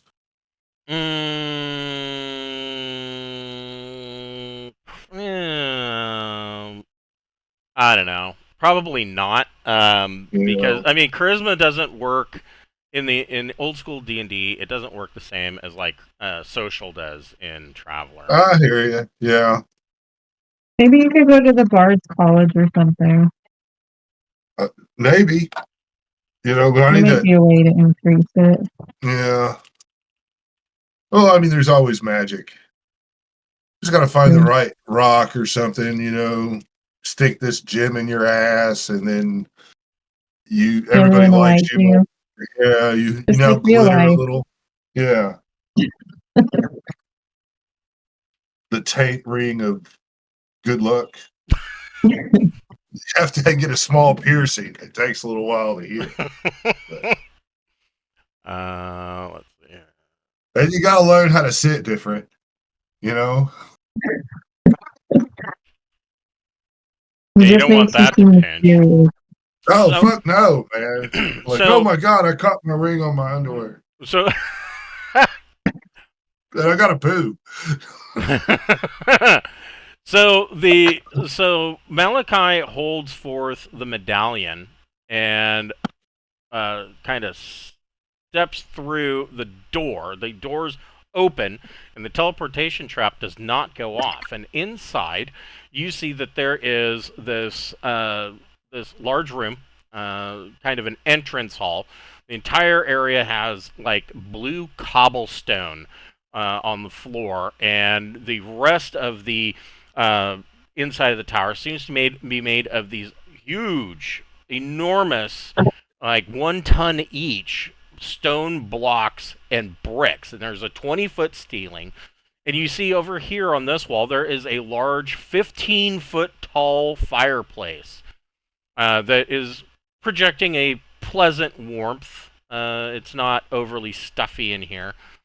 And you can see that there is some stairs at the end here that lead up into a room, and you can hear the sound of like snapping. Sounds like a rubber band snapping against a hard surface. And you can see that there are a number of doors that lead off of here, but you are inside the ground floor of the tower. Awesome. All right. You I want to guess I start? want to look in this little room. Yeah. Let me look at the door for a moment, if you don't mind. Oh, okay. Go ahead. And that's my trap check. Unless I take a penalty or anything, I should be able to tell you if there's a trap on that door. There is not a trap on the door. As you are checking the door, everybody else can make a wisdom ability check. What is wisdom, you say? Well, Malachi is doing well. He made it. His wisdom is 10. Oh, look, Laura made it. Wow, Alora really drilled it. So Alora and Malachi made it. Looks like Mavis made it. Mavis made it. No, we've got Why is the Peppermint. dice roller being dumb to me? Oh. Oh well. Peppermint, like, picking a wedgie out. I guess. Her leather bikini armor is riding up. Occupational hazard. Yeah, neither of mine got it. Okay. Yeah, man, you get a wedgie from leather bikini armor, and that might be hit point loss. That's rather serious. So, Alora and Malachi notices over here. He sees that there is a small brown mouse that is moving around the hall. Alora looks at it and realizes that the mouse is not a real mouse. It is a clockwork machine. It is a gearwork. Ooh. And it is moving about as if it were a real mouse. It moves exactly like a mouse, but to Alora, it is obvious that it is wearing a fursuit. There's probably like a little zipper on the bottom of it that holds the whole thing together. And Alora can hear the whirring and clicking of the clockwork mechanism inside of it. And it has little ruby eyes, and it is kind of moving around, sniffing the air, and looking at you guys.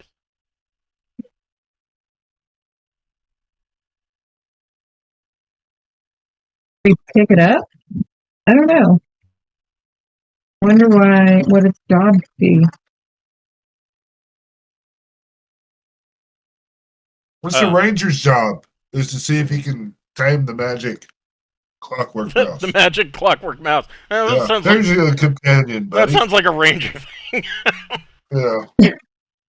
I was like thinking, would that work at all? Would he have any advantage dealing with a clockwork animal? But probably not. Not. I bet you have to be a gnome to get that. Gotcha, didn't it? Malachi. Malachi can make an intelligence No, go ability check. away. No, man, I don't know shit Yeah, about. Malachi's Malachi's like squinting and looking. He's like looking at Yeah. Laura, like, "Are you sure it's a clockwork? It looks real to me." Yeah. And then you see this clockwork mouse just kind of move and run up these stairs, and you hear the snapping, and that's the last you see of it. Wow, it killed itself. Is that what its purpose? Is that what it's good for? So, Boorman, you have checked the door. You do not find a lock. Or, I'm sorry, you do not find a trap. You find a lock, but it's not locked. I will push the door open with a 10-foot pole. Okay. You gotta fix the lock first, I think. So, No, it was not locked. Yeah, it's not I locked. could just, this I can just Oh, my like, bad. This appears to be a rather nicely appointed study. There are bookshelves line the walls. There seems to be hundreds of books in here. There is a very plush-looking leather chair behind a very nice small reading desk. And on the desk is a small lantern that is lit and a book. The book is open, as if someone had just gotten up and left the desk with the intention of maybe coming back very soon. Okay, let's get our nerds in here. I'm gonna look at the book on the desk. So the book is currently opened to a spell, and the spell that it is open to, Clockwork mouse. no, it is open to, what level is this?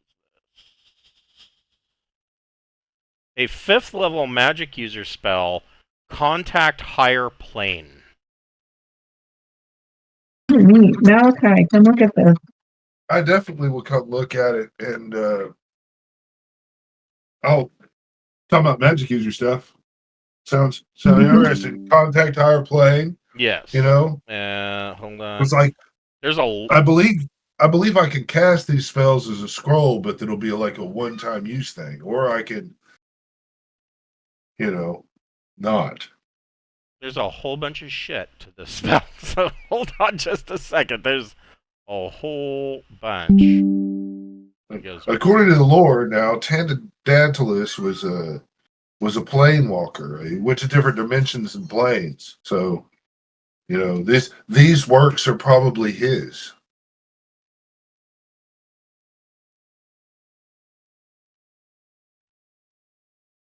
And Boorman will comment, well, he might have been a great wizard, but I bet he couldn't have broken into the dwarven vault. and and then the mistress of the imperial court, of the imperial port, and then also flawlessly get away with stealing the pirate king's treasure. Yeah, you probably couldn't do that. No, he couldn't. okay. And then he'll look at like Peppermint. He'll be like, I did all of that. You have to go, wow. This is the page the book is currently open to. Oh, fuck. Right. Let's take a look.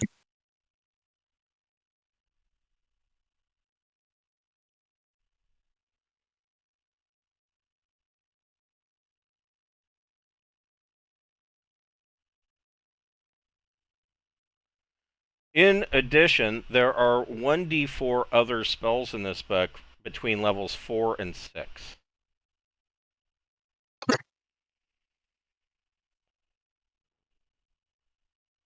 Malachi Oh, will magic close the user. magic user book and he'll look at the spells real quick, but you don't have to tell them to me now because they're above his casting ability.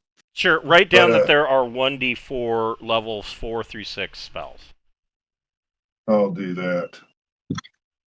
Or actually, here. There are 2. There's a 4th level and I'm sorry, there are 2 spells between levels 4 through 6.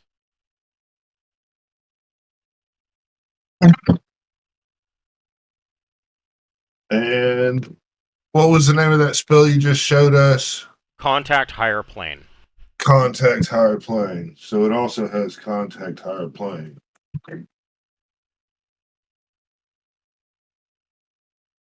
Yeah, you could spend some downtime writing that into your spell book, and not that you'd be able to cast it, but you could, or no, you. I could just take this spell book as my own, and now I carry 2 spell books. Can't I just study straight out of this if I wanted to? That is a very good question. I don't think that's how it works. I think. Let me look at spellbook. Spellbook. So it says.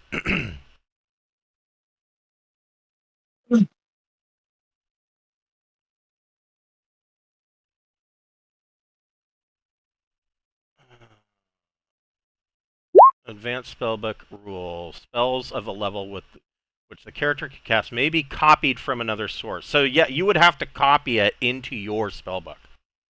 Because each of these is written in the magic language, and essentially, I mean, that's what the read magic spell is for, right? Yeah. So that you can read all of this, and so the essentially you would have to read this, copy it into your spellbook, but you would be writing it in such a way that you yourself would be able to memorize it and do the incantations required to cast it. Otherwise, you're essentially attempting to use somebody else's words to cast the spell, and it doesn't work that way. Okay, fair enough. Can I read these as a scroll for a one-time use thing? You could, but keep in mind that means that it goes away forever. Understand. This is information that we'd want to know, though. Actually, I would say out of the spellbook, no, you cannot read it as a scroll. It would have to be copied down as specifically as a spell scroll. Okay. Could I copy it from the spellbook into a spell scroll form and then use it? Yes, but that would take a week. Okay. Well, a week times the level times. I mean, there's a whole Okay. bunch of things that go into that. Well, I'll probably just copy it to my spell book when I'm able. So magical research.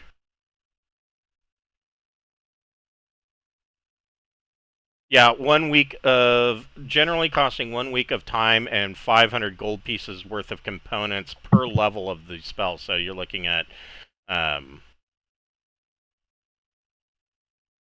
what, 4,000 gold?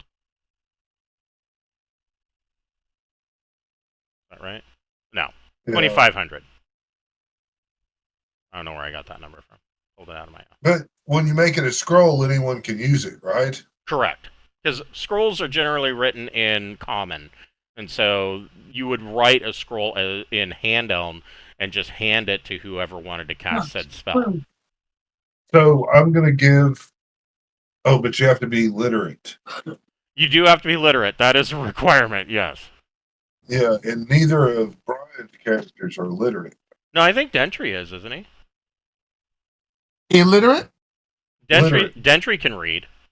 Yeah, Dentry can read. Okay, well then But- he will give. Yeah, we're gonna give Dentry this 3rd level protection from evil 10-foot radius I will be right back. scroll. It's a necromancer scroll. What are we giving me a scroll for? Protection from evil for 10-foot radius. When you read it, it'll last 10 turns, and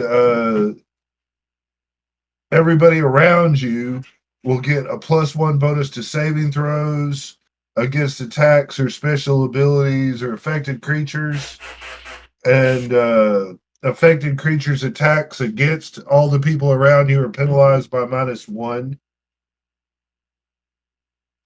It also prevents such creatures as enchanted construction or summoned creatures from making melee attacks against anyone that's in your little ward, though they could still make ranged attacks if any of the warded party engages such a creature in melee. So, Is this the one where, like, if I make an attack, it goes away?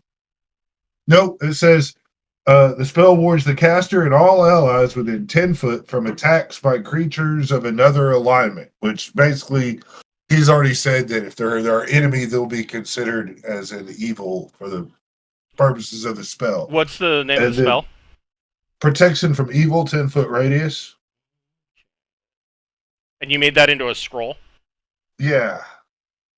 Okay, so I can tell you exactly what that means. Page 18 of the Old School Essential Necrophiliac Guide for Necromancy. So, protection scroll, and this is protection from evil specifically, right? That's the name of it. Yeah. Protection from evil, 10-foot radius. So, conjures a 10-foot radius circle of protection around the reader. If the reader moves, the circle of protection will follow them. All of these. So it says the circle does not prevent use of magic or missile attacks against people that are in it. But if someone within the circle attacks an affected creature in melee, then the circle will be broken. That's what I thought. Yeah. It means I can't attack if I have it. If I use it. Well, everybody in the ward has the same thing. Right. But, Correct. Yeah. Everybody Yeah. inside that circle has the same thing, and it doesn't say. So, let's see.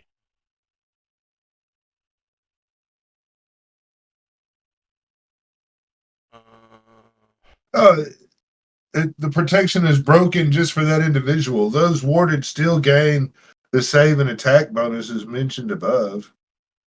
Oh, what were the save and attack bonuses again?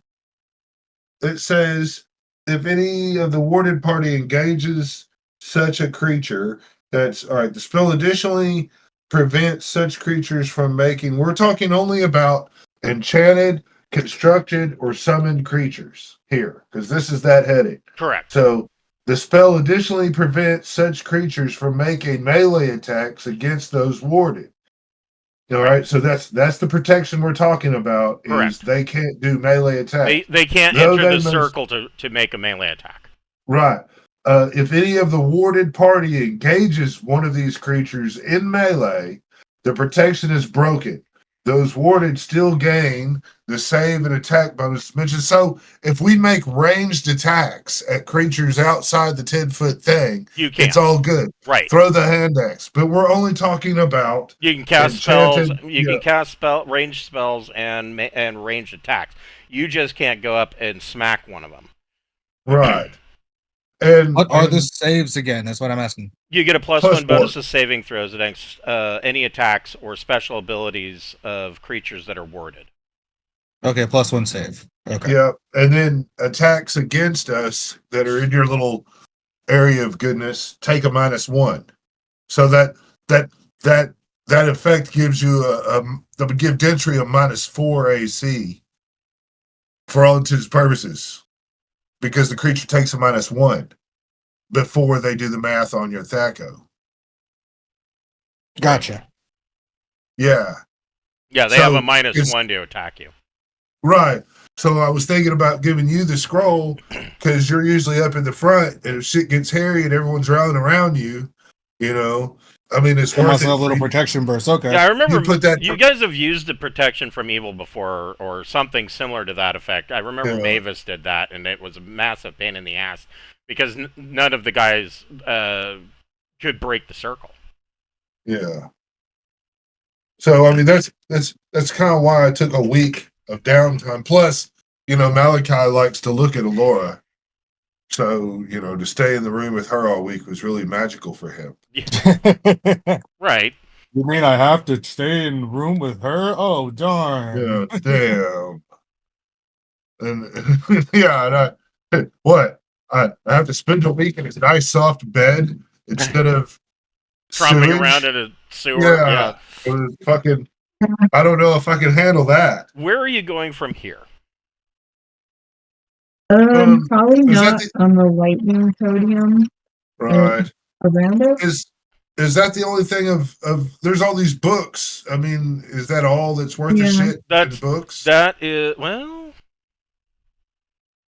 yes, that is all that is worth. Everything else in here, hundreds of books. There's books on the history of the Glossian Empire. There's books on, Erebachia, Stagina, Orentis. There's books on magical theory. There's books on the theory of multiple books on theory of the planes and what the planes of existence actually are. I mean, there's a lot of rather mundane texts talking about arcane things, but they don't contain any spell.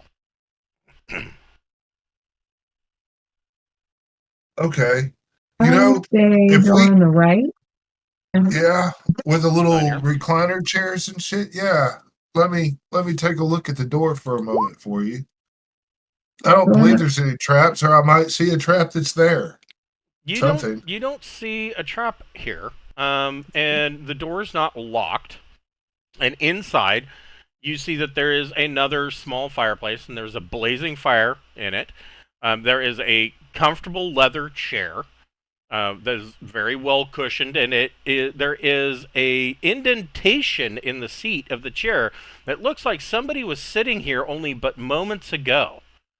And there is a small table, and on the table there is a small wooden tray with some meat and cheese on it, and it all looks very fresh. And there is a small goblet that is filled with mead, and there's a small pitcher of mead sitting right next to it. And it Everyone seems can that eat the goblet is only about half full. And there's a book sitting next to the platter that is titled Histories of the Seelie and Unseelie Courts. So Peppermint's gonna eat all of it in an especially gross manner. That's what's gonna go down there. And so the Well, is there something invisible sitting in that chair? Poke with a stick. no, Well, if there is, it's gonna get mad at her for eating all the food. Yeah. no. But Peppermint grabs the meat and cheese, and it is all fresh and very tasty. And she downs the half goblet of mead, and it is very good mead. Awesome.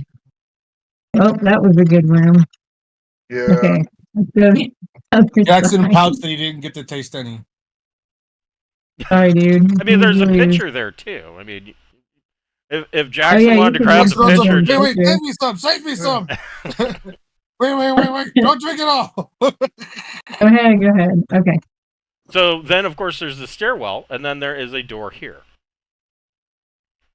So we're avoiding Um, the electric room. Yeah, the lightning. If we have to go there, we'll do it last. Okay. I'm looking at this door here for traps. Okay. You do not find any traps. Then Open it up. we must go in. So in Yeah. here, you see that there's a large lab table that appears to be rather clutter-free, except for a sundial-like planar compass, and there is a small clockwork globe. The sundial-like object depicts the direction and interaction of the planes as they float through the astral plane, while the globe can be operated to simulate the rotation of the current known world. There are a number of bookshelves in here, and there is another shelf that holds components and tools. There's a number of small gears, tools, and springs on the shelf, as well as small, like little clock, or not a clockwork, like jewelers' tools, small, really super small, like eyeglass-sized screwdrivers, things of that nature. If they're making clockworks or golems or something, maybe we could look and see if there's a controlling device or something that might be attached to that mouse that we saw. So one of you wants to look through the component shelves. Yeah, just want to take a glance Here's about. the area. And then, of course, Yeah. there's the bookshelf. Is that over here? Is that where the bookshelf is? Yes. Yeah, Malachi will look around through the bookshelf, and Boorman or anyone else can take the time to look for anything juicy. So Malachi is looking through the bookshelf. Boorman and everybody else that's looking for clockwork components, you don't find any kind of control device. All you find are springs and gears and levers. But Malachi finds a piece of paper with a set of arcane runes written on it that appears to be a code of some type. It is not a spell, but it is a code. Okay. Is it a verbal code or? Numbers. Yeah. It doesn't appear to be a verbal code. All right. I'm going to hang on to that code and see if it comes in handy. It's like you found a piece of paper with, the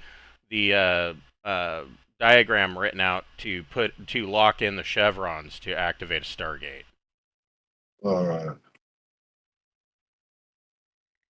Oh. And it's actually written in a circular pattern. It's not just a number. Yeah. It's written in a pattern, a circle. Well, I'll keep that. Okay. For reference later.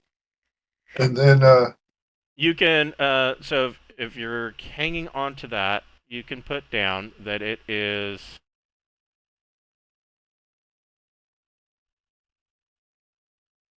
third level.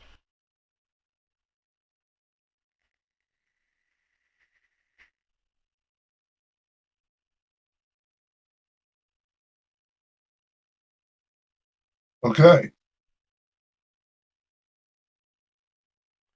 Then I guess we want to go take a look in the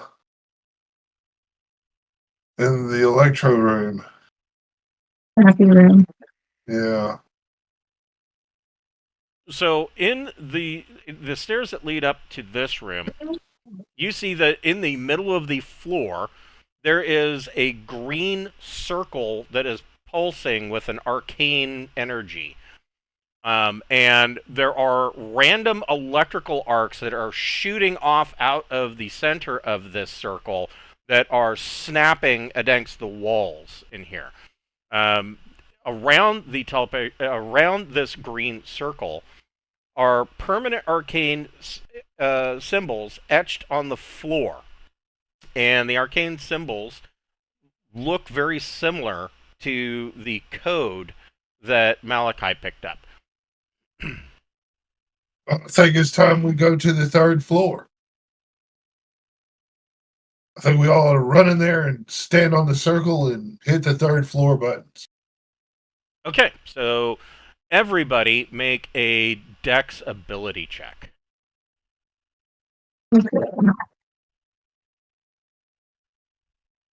And both of my guys made it. Laura makes it.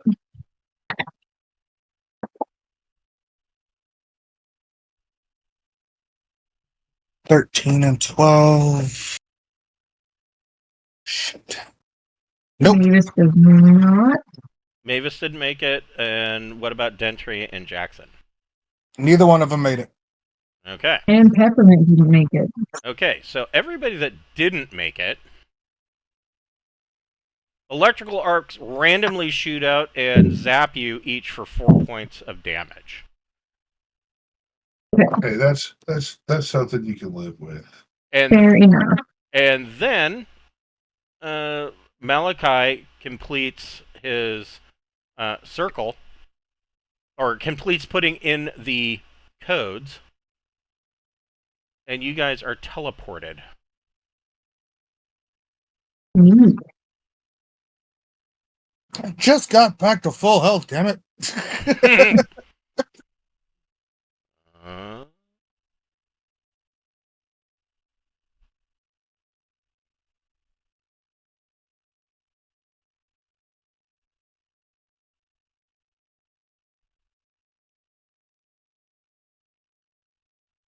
I had to find the right floor.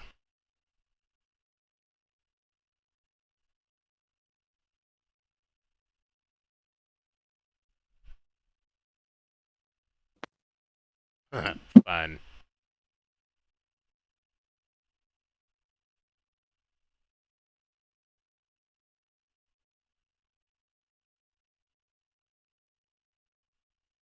Good choice. I like this floor. We didn't really choose it. It was the only code that we had. I guess I could have used some deductive reasoning to come up with more information, but who does that?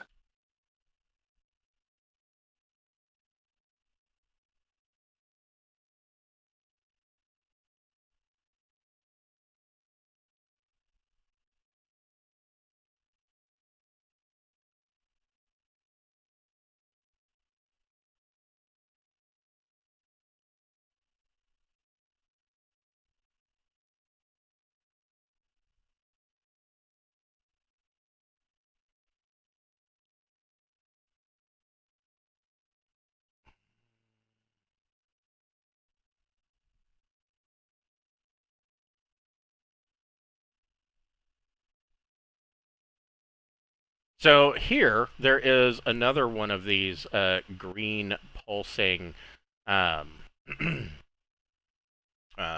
circles on the floor, and there are random lights that are random lightning bolts that are coming out. And in here, this room completely looks different in all aspects. If you weren't aware, you wouldn't know that you were actually in the tower anymore. Because it looks like you are in a dense forest. You cannot see the ceiling. There is a heavy forest canopy overhead, and when you do look up beyond the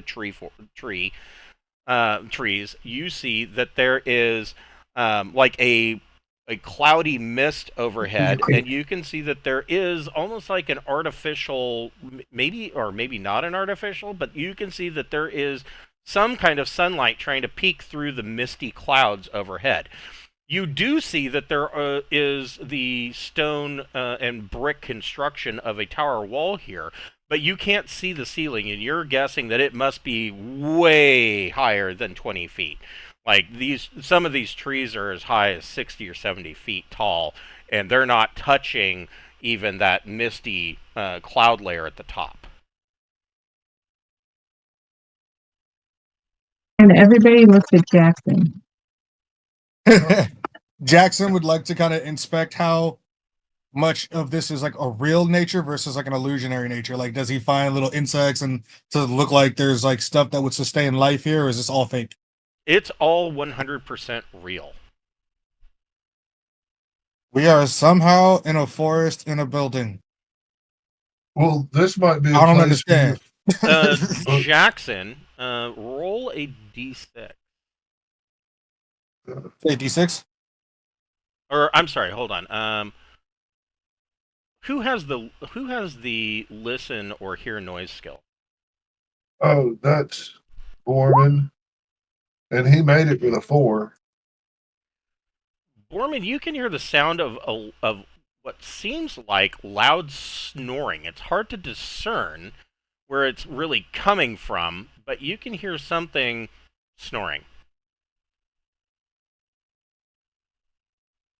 I will put my finger to my lips and go shh. And I'll move silently over to where the snoring is and have myself look. Now, Jackson, you can roll a d6. You said D6? Yes.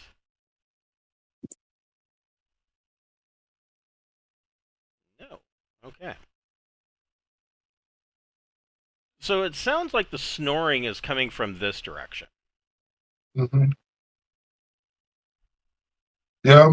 Well, I can move silently with my magic thigh-high boots, and so I'm gonna go over there and see what's what. Yeah. Okay. Mm, roll a d6.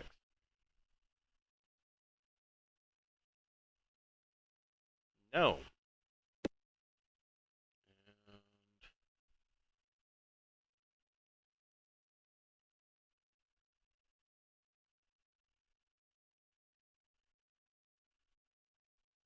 Nope. You find what looks like a dead tree.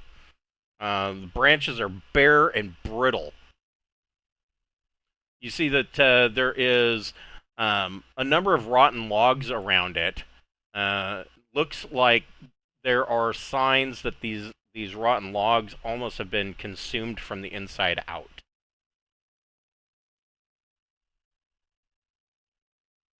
But I don't see the source of this snoring. No, you can still hear the snoring.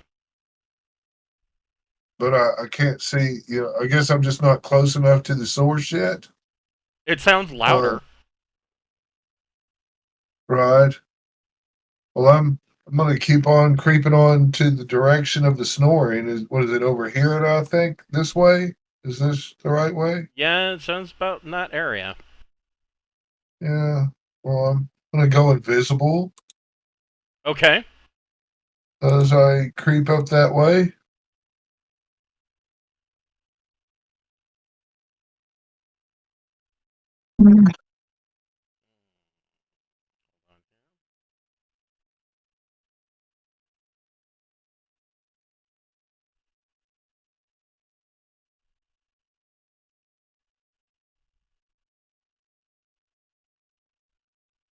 Really? A whole fucking whopping 2. Well, I'm really hoping this is the companions for the ranger. This would be a great place to find a companion.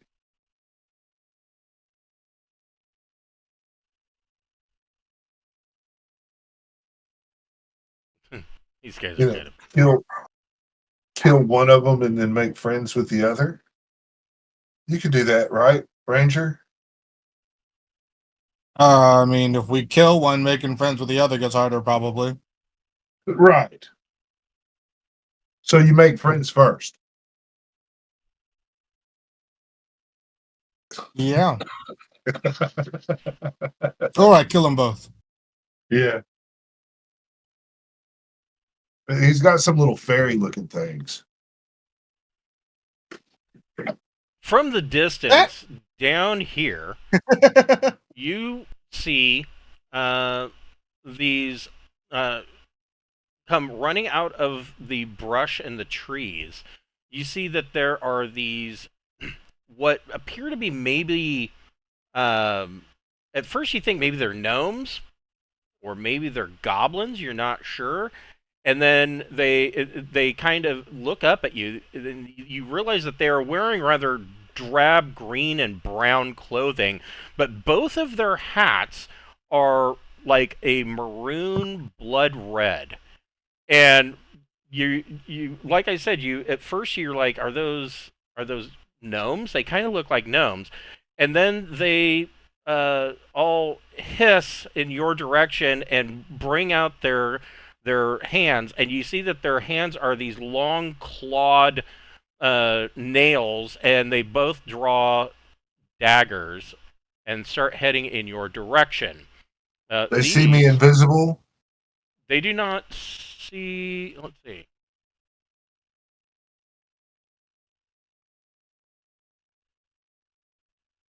They do not see that you are invisible. I had to double check because Yeah. you never know. So, yeah, I'm thinking that they triggered on my friends behind me then. Um,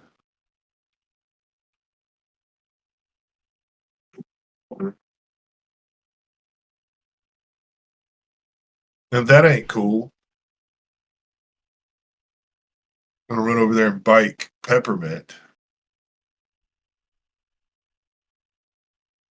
She's got a patty.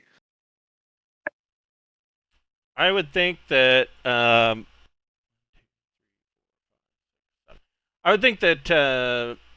Jackson probably would recognize what these are. These are known as red caps, and they are denizens of the Fey realm. They are sometimes known to be on the Prime Plane, but generally that's where they're from. Everybody can roll initiative. I don't think we're in Kansas anymore. No, no, we're not.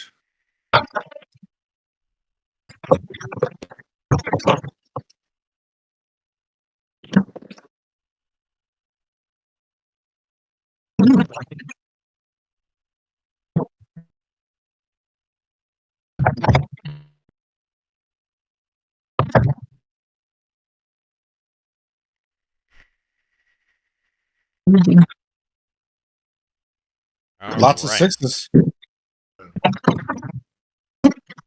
Wow. Lots Yeah. of sixes, and then Jackson. Let's see. Gentry is kind of towards the front. I'm gonna put him up there. And probably Mavis before Malachi. Where's Alora? Oh, I guess Alora's even further up than Gentry. So like that. Peppermint looks. No. Boorman could go before Peppermint. There we go. So Alora, you see these hissing, screaming little red caps, and they appear to be drawing weapons and coming your way. What are you doing? I'm gonna throw the dagger of throwing it down. Okay.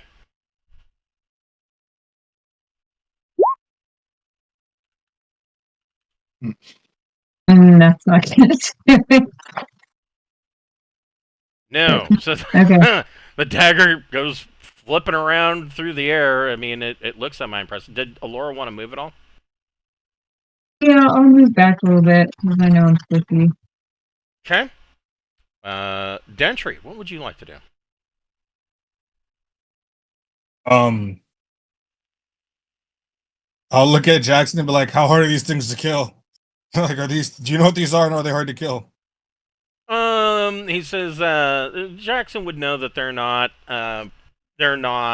particularly tough, but they can be exceptionally vicious in packs. Okay, Dentry will do a double move up to here then. Just kind of get himself closer to the front. Okay, They're 5-foot squares. they are. They're like, "We don't mean you harm." So I mean, you can move further. If you're doing a double move, you can move further than that. Well, 5, Dentry? 10, 15. No, you're right. Never mind. Never mind. So you moved a single move. Are these 5-foot squares or 10-foot squares? They're 5. Oh, then I could move farther. Because I only moved. Got so you used to can 10-foot 5, squares. 10, 15. You can move up to here if you wanted to. I got so used to 20-foot square to 10-foot squares. I know, right?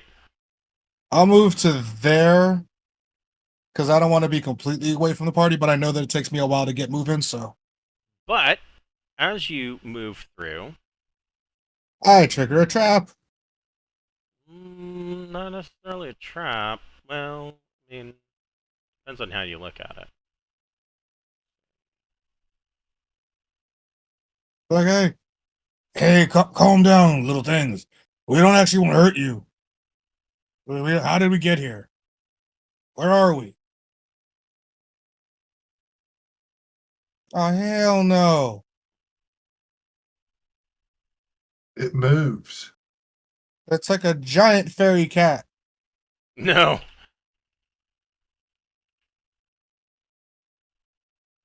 Don't you Yeah. dare say dragon. Don't you dare say dragon. As Are you about to say dragon? as Dentry goes romping through the area,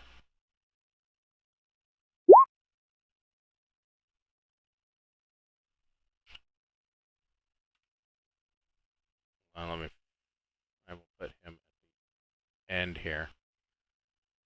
You see what looks like dead, splintered logs that are just scattered around this dead tree animate and come to life. It is a splinter drake. It's not good. Yeah. And it seems rather pissy that you guys have woken it up. But my question That's what was snoring. It has treasure. That's all we need to know. My question.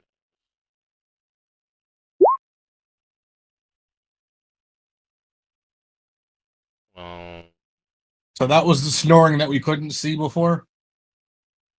Yeah. it gets up and the snoring, of course, stops, and you can see the splinter drake kind of snort and cough as it is waking up. Mavis, what would you like to do?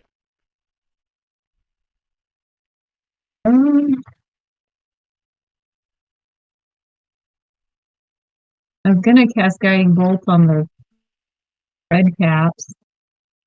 You Suppose certainly I could. could do that if I move a bit. This is out. Do it. How big are these squares? 5 feet. 5 foot. Okay. Yeah, I don't know. Does this work? It does. Kind of, yeah. The measurement tool kind of works. 1 cell equals 5 feet. Okay, Yeah, that works. I'll do guiding bolt on that first one. Okay. So they need to make a spell save. Let's see here.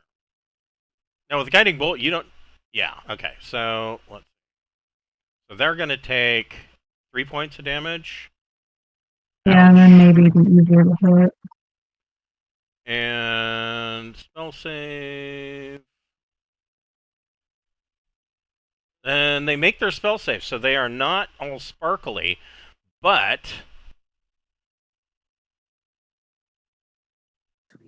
yeah, he takes it straight in the chest, and you see this golden bolt slam into its chest, and he seems even more pissed off and determined, and kind of lets out another hiss directly at Mavis.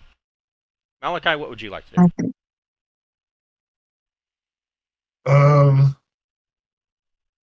Those little things coming at us, they really seem humanoid to me.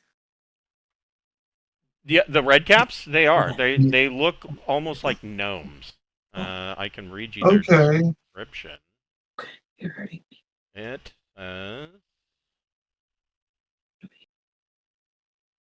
red caps stand about 20 inches tall with wrinkled gray skin, gray or white hair, and gray or blue eyes. Their mouths sport small upward curving fangs, and their hands end in eagle-like talons. They prefer to dress in greens, browns, or other drab colors, except for their hats. Their hats are always red, having been soaked in the blood of those they have killed. Oh shit! Run away! Run away! Yeah, not everything in the Fey realm is nice. I hear you, man. But see, I know the Fays are like a lot of them are immune to charm, but I got to give it a whack.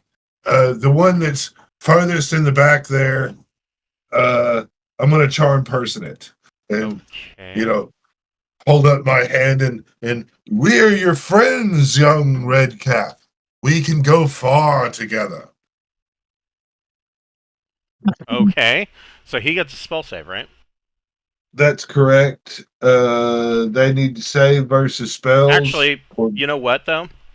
I was wrong. The first one is sparkly. Oh, They cool. failed. They failed their save. So the next attack on this one is at what, +1 to attack? That's fine. Something like that. And this one fails its charm save. Nice. So it believes that you are its friend. Give a little charm thing.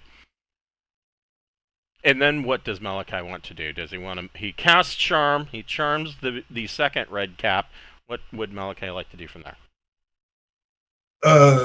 He's gonna go ahead and move 5, 10. Yeah, he's gonna move behind this tree and call out to his young charmed individual, like, stop your friend from coming to us, so that way we can stay at peace. Okay. Boorman, what would you like to do? Boorman can't let Big Ugly Drake thing come out and go unmolested. I mean, the battle's on, so Boorman's gonna come around behind this guy right here. So before you make your attack, I will tell you that the Splinter Drake has been woken up and is looking around at you guys, and then turns its attention and is like narrows its eyes and is glaring at the two red caps. Oh, cool. Man, I think we could do it. I'm gonna hit it. You're gonna attack the Splinter Drake? I mean, it might be looking at those Fae things crazily and all that, and but it's gotta have treasure. So it is a wingless dragon made from wood. It's about 12 feet long and weighs about 800 pounds. It's up to you. You can attack it. I'm just giving you a description of it. I'm gonna come to this one here, and I'm gonna backstab that one. Okay, you have an additional +1 because it is sparkly. It's sparkly. It's a 5th edition player. Yeah, just for this turn. But here we go. Does 27 hit? Oh shit. Yeah, you're what, Becco 17? All right, so Yeah. plus 5 times 2, 10. 10 points of damage, and I am no longer invisible. Yes, and the the sparkly fey cap or red cap goes down. What does Peppermint want to do? We'll break at the end of this round. Peppermint wants to run towards these trees here and try to hide in shadows, so maybe I can pull off a backstab later. Okay. So, yeah. Damn. Okay, I made it.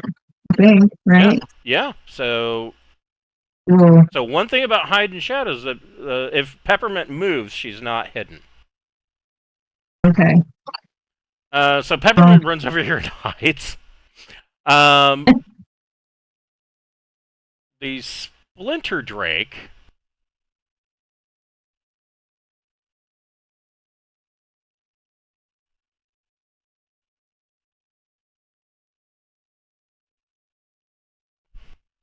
moves over to the Charmed Redcap.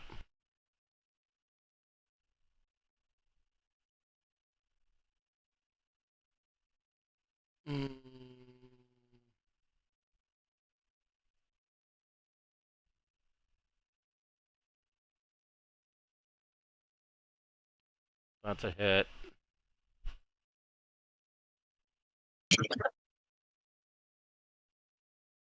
That's a hit. And a bite. Oh, wrong dice. Probably help if I use the right dice. Oh, shit. The Splinter Drake lets out a loud growl and runs over and swipe, and then chomps the red cap. Oh, wrong dice. Say that. Claws, there's 3, there's 9, it's 11, and then 17 points of damage. Red caps only have 4. And so this red cap is swallowed completely, and you just hear crunching sounds as this Splinter Drake bites down on the crunchy bones of the Fae. Damn. Jackson, what would you like to do? You see this rather horrific sight as the Splinter Drake bites down on the. Okay, and then I will. Get a companion. Get it. Yeah, right. Oh, Try to make a Boorman, friend. Dragon companion. Boorman, make a wisdom ability check. Oh hell. Okay, I did it. I made it. You see a rolled up, like a rolled up piece of paper with a leather thong tied around it, tucked into the belt of the red cap that you killed. Okay. I will kind of hustle down to here to the Splinter Drake and be like, "Thank you, oh noble Splinter Drake, for saving us from those chaotic red caps. How can we ever thank you?"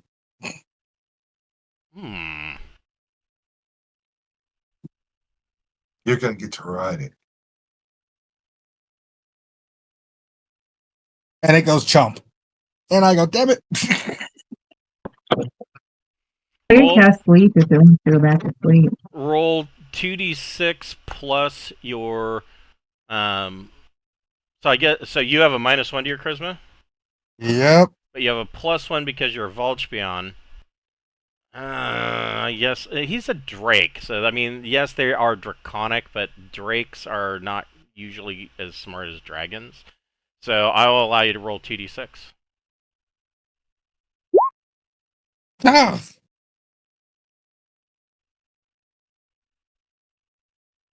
It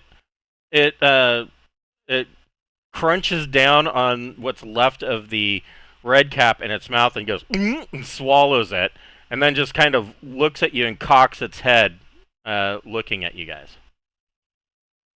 Feed it. Give it some food. Can I have some food? We got rations. It doesn't seem like it'd be enough. Yeah, if it weighs nearly 800 pounds, rations are like, oh look, a mint. It's like, Yeah. my hunger is sated. Well, I mean, if it's acting chill and some rations do a pause thing, we can open up the portal and have our chef come cook up a real meaty stew. Maybe. I mean, if we could tame a fucking Drake, I mean, or Jackson, if we can make that his companion, that would be golden. So it kind of cocks its head and looks at you guys, and then just kind of wanders off over here and lays down under the trees. And it's not. It's got one eye closed, and one eye is like open a bit and just keeping an eye on you. You got to do some of that rangery shit. Check its colon. It's colon. You're gonna get a splinter. It's made of wood. Right? Yes, that's surefire way to get a splinter. I mean, I would say thank you so. I'm gonna just be like, thank you so much, and move over to the red cap's body.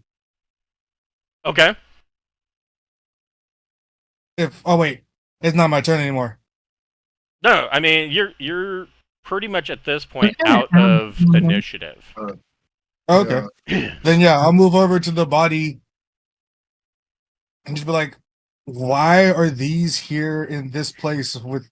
Like, where are we? What is going on here? They rolled What up. does that piece of paper say? Yeah. So they rolled up piece of paper has another teleportation code written on it. Oh, You, cool. you can write down that note as 5th level. Oh. All right. So that's the way we get through here is we have to figure out all the codes. Right? I guess Potentially. so. Yeah. But I still, man, if we could make friends with the Splinter Drake, that'd be cool. But if not, whatever. We can go to the 5th level if we want. We will break here. Let me get you guys some XP. So let's see here. Not enough ones.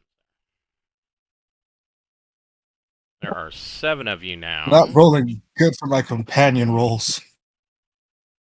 Well, it's not over yet. You're just indifferent. You need to come up, I think, with a different way to approach it and befriend it. I think you can improve your relationship if you want it. I don't know if it's really a companion type creature. But no, either way, it would be a Drake. Wouldn't be a companion type creature. Not of this level. Yeah, no way. So everybody gets -1 charisma. Everybody gets 1,689 XP each. And so to tell you, the Splinter Drake is an 8-hit dice creature. So I mean, it's higher. Just outside. Yeah, it's higher level than you'd be able to talk to, even if it wasn't. I would say that a Splinter Drake is definitely a magical type creature, and I don't.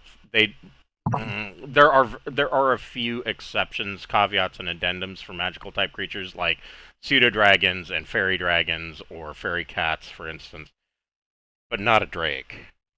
Yeah, I didn't think so. I didn't think that would be a companionable character so much as like a, hey, are we cool? Yeah, they're not as smart as like dragons, but they're certainly higher level than most animals.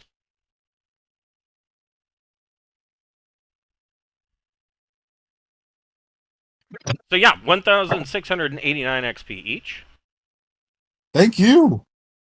That should be a nice chunk for Peppermint, being as how she's Yeah, 24. definitely. Oh yeah, I just thought about that. Yeah, Peppermint's probably loving life right now.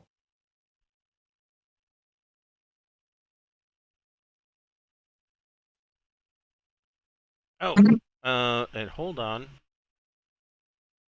Well, we will do this next week. Let me write a note.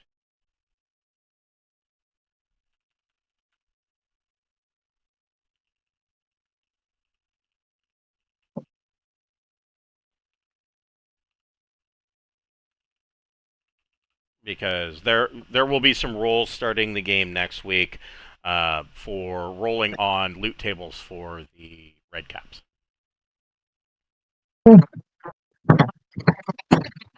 Thank you, sir.